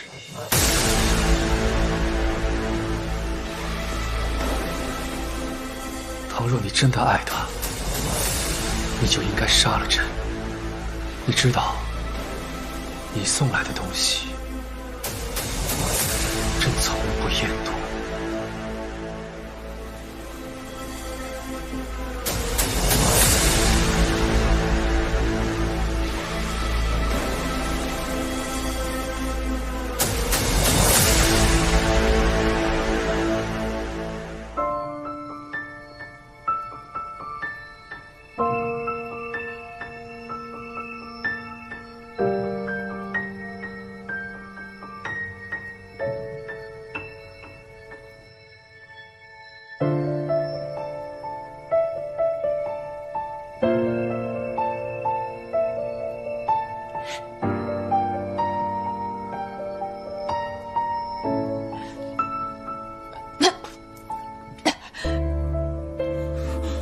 妍儿，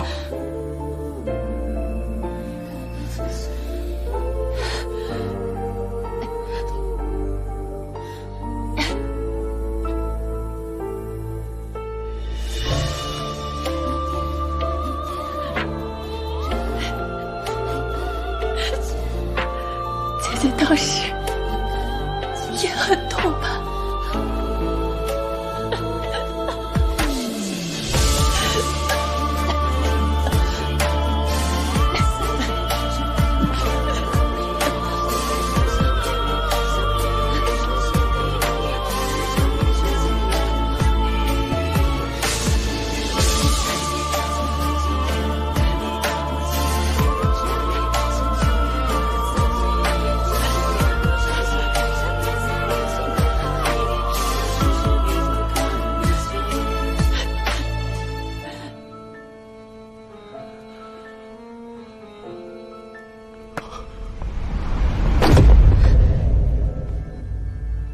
坠入黑色无力结局独行，找寻爱过谁的痕迹模糊不清，接触很臭的泪滴，在这哭泣辗转光阴，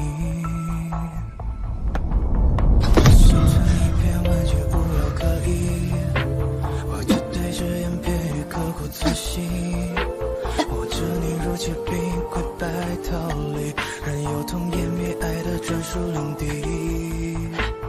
风一点一点撕碎着用力爱过的证明，原来白世界是滴着一杯破旧的记忆。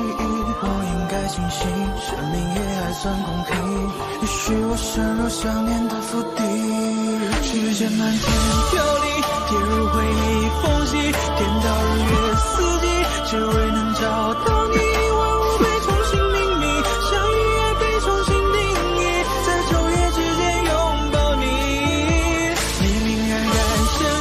在无尽天光里，我紧紧牵着你，像走远的曾经，迎着风越过潮汐，沉湎在无尽的海底，总是迷途看不清。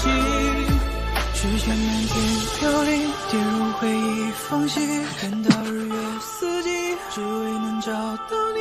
倘若时光可以倒流，相遇也被重新定我义，在昼夜之间拥抱你。恋往复，求你是你呀！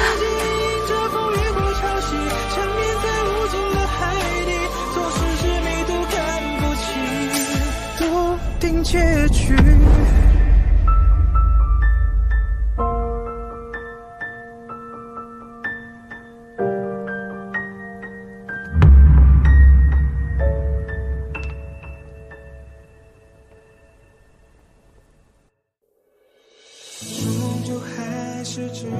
我这一生从不畏惧生死，只是怕我走了以后，再没有人像我这般护我。所有的遗憾，所有眼泪都留在风里。爱过你的事，只能当作秘密。想让我嫁一个素未谋面的人，没门儿！就算他是南川王又怎么样？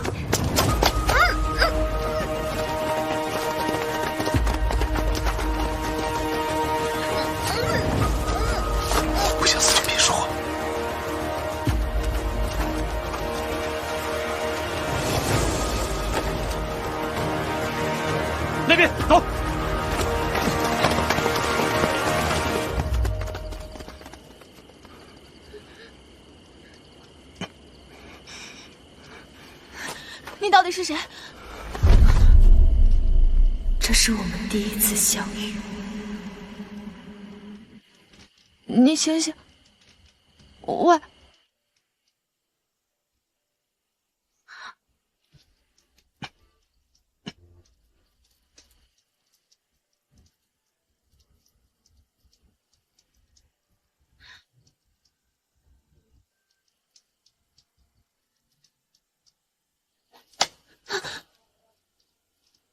我都不怕，你怕什么？你要是敢跑，我就杀了你。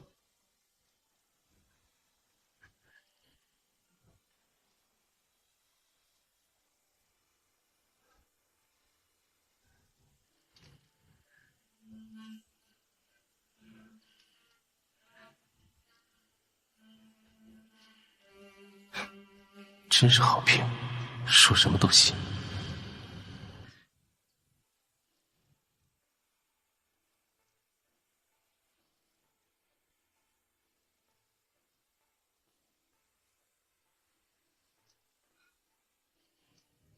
别哭了，你叫什么？素颜。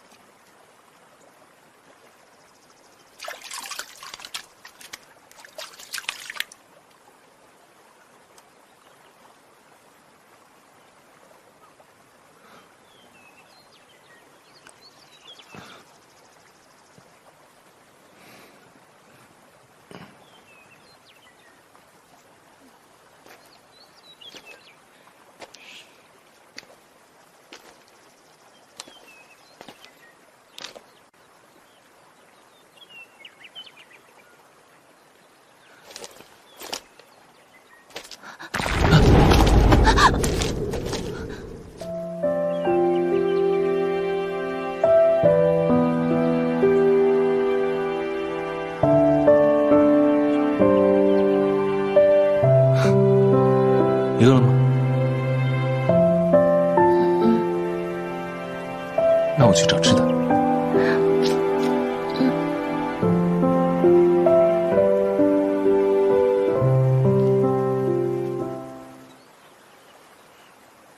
太好了，你还活着。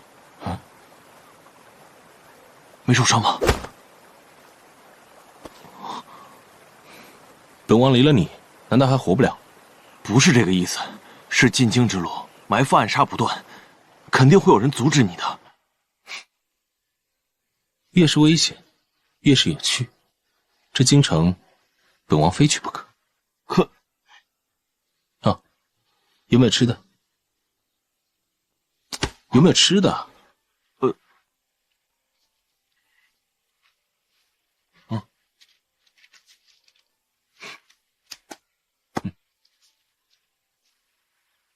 我这一天呐，我是真服咱们老大呀！你说这荒郊野岭的，非要找什么压寨夫人，这连个母耗子都看不见。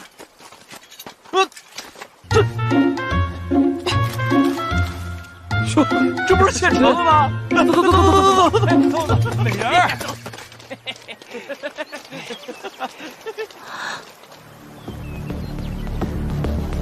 人呢？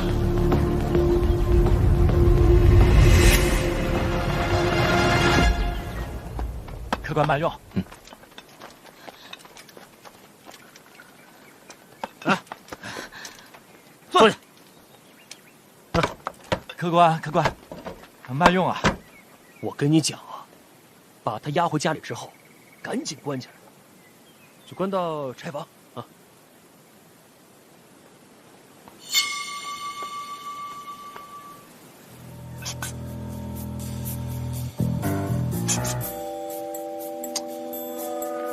老实点儿。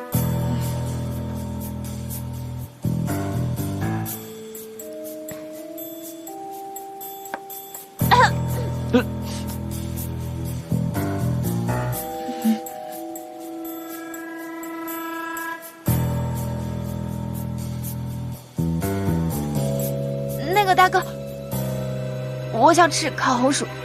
啊？这荒郊野外的，我去哪儿给你捡烤红薯去啊？喝完没有？喝完赶紧给我回家去！磨磨唧唧的。哥，他可是寨主看上的人，这以后这是要压咱俩一头的，咱们对他客气点。我知道，夫人，哎你喝点喝。好，想吃烤红薯，我回寨里亲自给你烤，好不好？对，好不好？我不想吃了。不想吃，那我们就回寨里啊！来，走，回寨里。别走，好了，走了，不。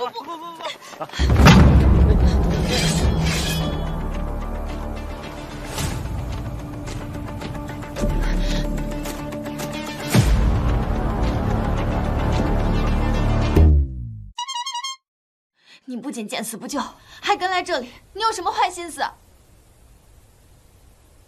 这么好玩有趣的地方，我凭什么不能来？你可不可以带小的回寨子里啊？我这次出来就是为了找一个大靠山。各位大哥一看就是气宇不凡，玉树临风，武功盖世。正好寨里缺壮丁了，一起走吧。对，带走，走，好嘞，带走，走，早点，走这边。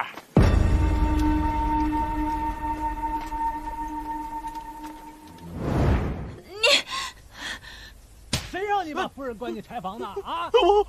没用的东西！夫人，夫人，夫人，受委屈了，都怪我那些手下没脑子，让你受苦了。受累了，夫人啊！我如果死了，他也不会独活的。你是什么东西啊？竟敢碰我夫人！我如果死了，我就拉你做垫背。寨主，你看到了，是夫人投怀送抱在先的。来人！寨主，这春宵一刻值千金，不要因为我耽误了正事。好兄弟，有道理。走吧，走吧。救我！快走吧！我要是有事，你也别想逃。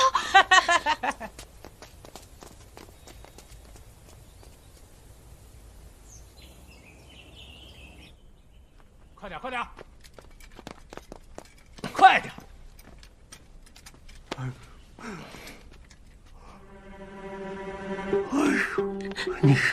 你果然跟夫人有一腿。他说的。他打你了？说，你到底跟夫人什么关系啊？说。有意思，你居然会打人？对了，他都说什么了？还是你说什么了？他居然对你动了手，他都没打过我。你这个疯子！来人！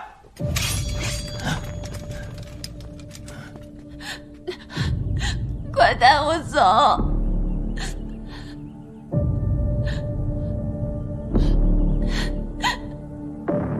很好，人都到齐了。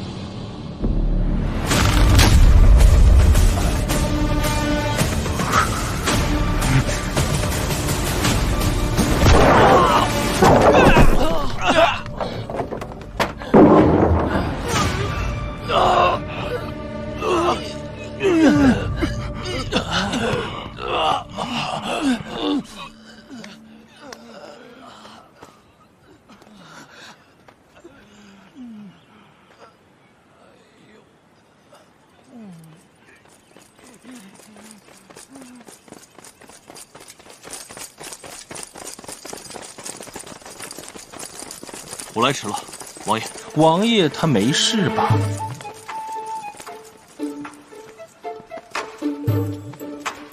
王爷他一切安好，命我们速速回去复命。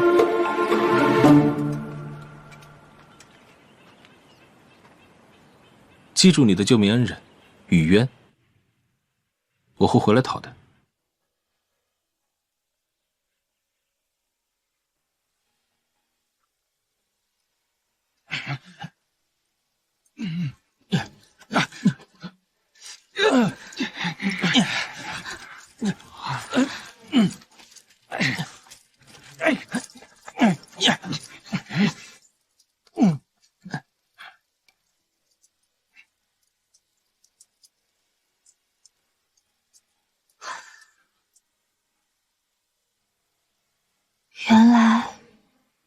是南川王的属下。听说那老头又给我看了一本亲事，帮我推点。他的眼光可是万里挑一啊！您这么小瞧，我喜欢的女人，我自己娶。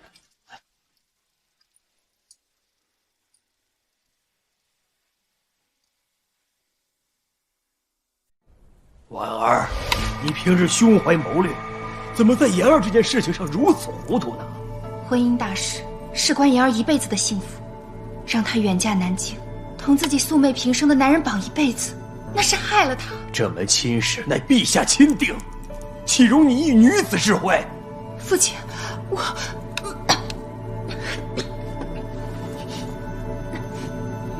婉儿，岳父大人，婉儿与言儿姐妹情深，您就莫再责怪了。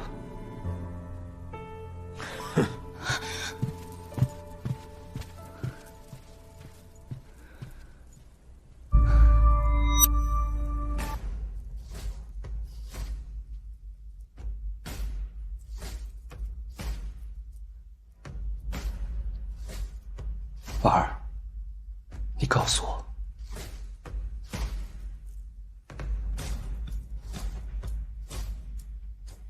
你把言儿藏哪儿了？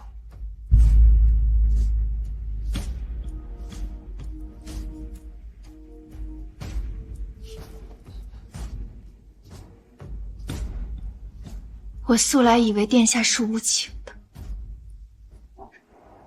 可一提起言儿，压在殿下心思之下的那份自卑和懦弱，倒真是可笑至极。你当真还是这么爱书香？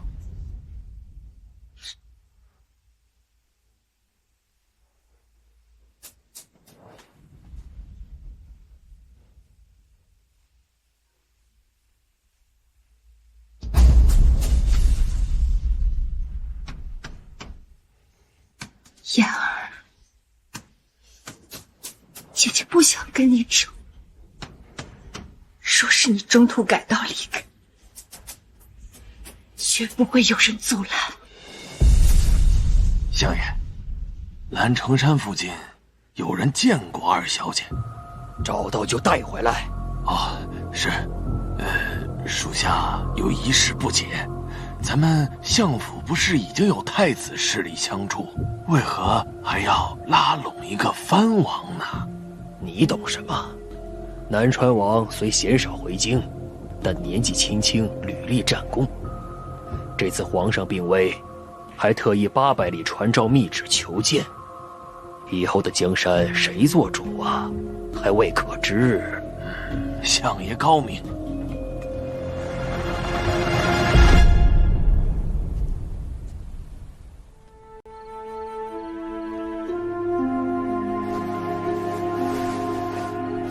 应人，白日是我说话有失分寸。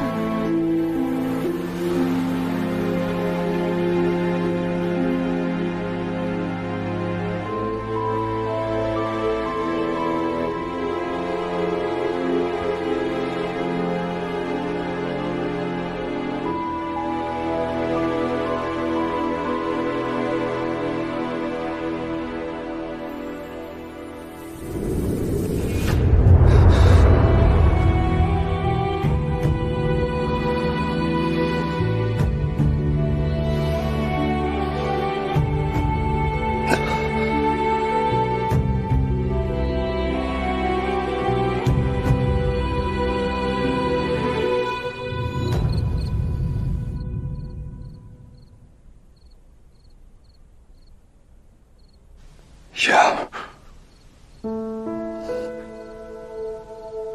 言儿，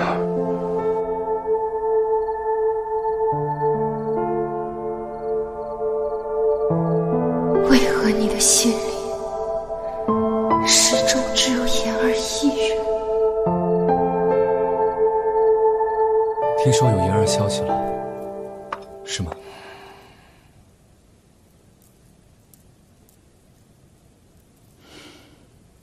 帝王做不成帝王的心狠手辣，为人夫又负尽所爱之人，也不怕最后一身空路。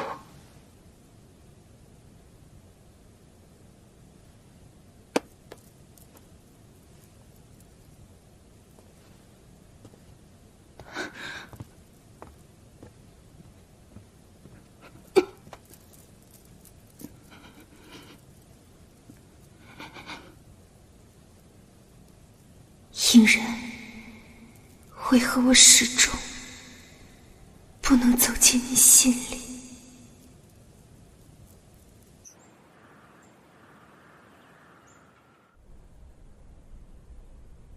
妍儿，你终于……姐夫好，姐姐呢？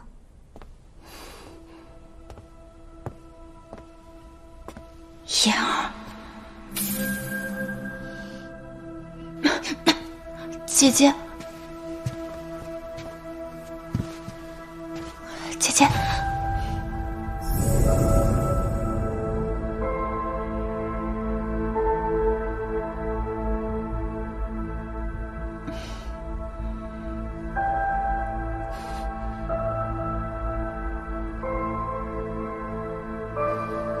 你回来了。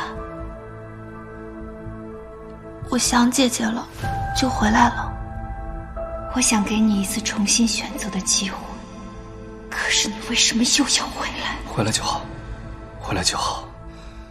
苏嘉尔小姐，果然是你。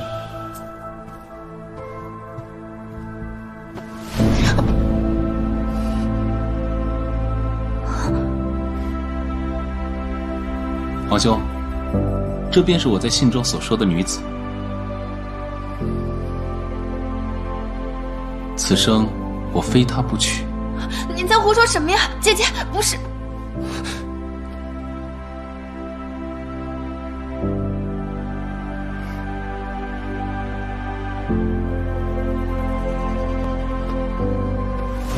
姐姐，阿远，你前些日子才让父皇帮你退婚，如今你又要娶她，苏相是何等身份，岂容你如此这般儿戏？皇兄，我这不是不知道这就是老头安排的亲事吗？不过现在知道也不晚。我要娶的人，不管他什么身份，我都娶定了。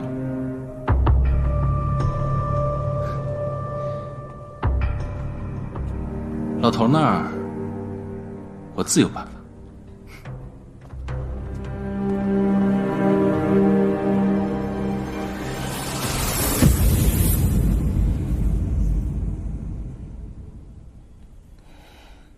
妍儿，此前你逃婚，因对方是南川王，现如今你又与他这般亲近，究竟是何心意啊？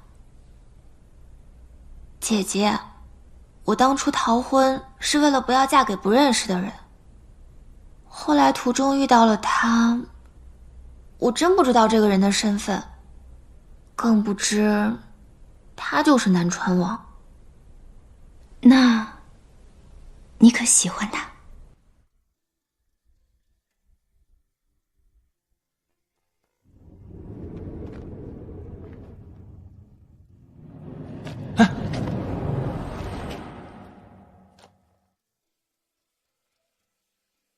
记住你的救命恩人雨渊，我会回来讨的。不讨厌，但我更喜欢姐姐。你呀，就知道耍嘴皮子。我们再也不分开了。好，再也不分开。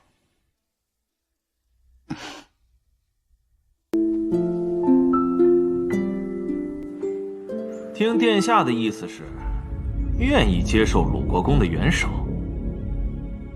说吧，他有什么条件？其实也没什么。鲁国公有一爱女，名如玉，仰慕殿下已久。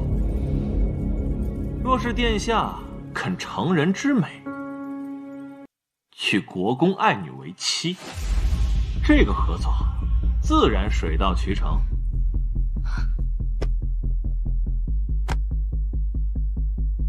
鲁国公怕不是糊涂了，本宫早已娶妻。听闻殿下的发妻苏婉抱恙多年，若是久病不治，病势加重，应该也很正常吧？殿下聪慧过人，应该能明白在下的意思。苏婉乃是我结发夫妻，她一心为我同舟共济，同甘共苦，从未行差踏错。我是绝对不可能加害于她。殿下，一时的责任和一世的权柄，孰轻孰重，殿下应该能权好。若是殿下执意如此，陆国公爱女心切，只怕不会善罢甘休。殿下该知道，成大事者切忌妇人之仁。若是殿下连江山都守不住，又何谈守住发妻？何谈守住尚还年幼的小殿下？恭候殿下的好消息。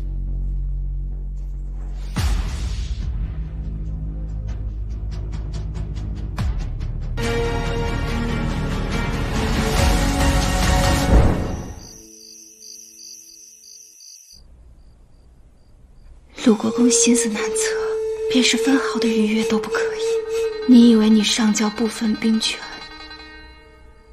你这太子之位就可以安枕无忧了？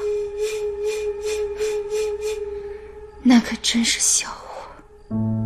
兵权无父，天下人谁不知道？他要的是那皇位。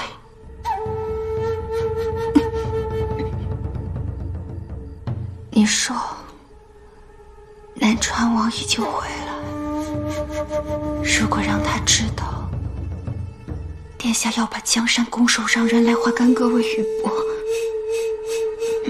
他会怎么想？你什么意思？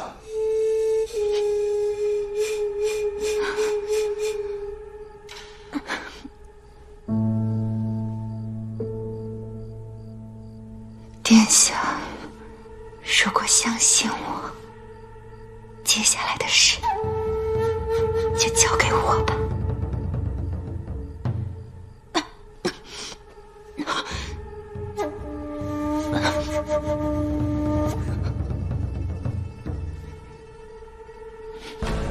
你的身体重要，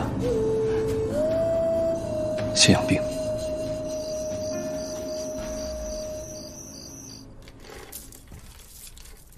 婉儿怕苦，记得给她喂药之时，让她吃最爱的桂花糖。太子妃喝药了。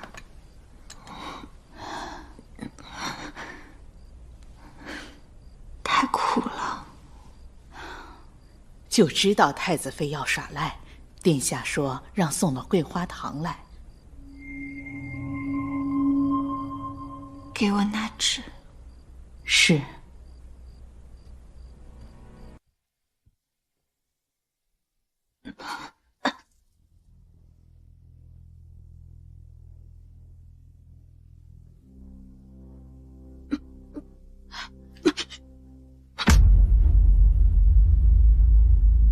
嬷嬷，等时机成熟后，把这封信交给苏爷。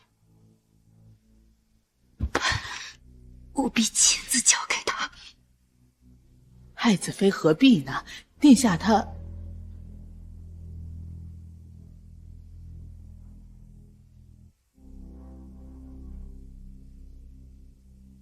你是苏相嫡女，你当真愿意嫁于我，一个无权无势的皇子？近些年，陛下身体每况愈下，朝堂之上早已经分好派别。我若是不嫁，怕是也不行。与其以后由着他人逼迫，不如找个喜欢的人嫁了。你喜欢我？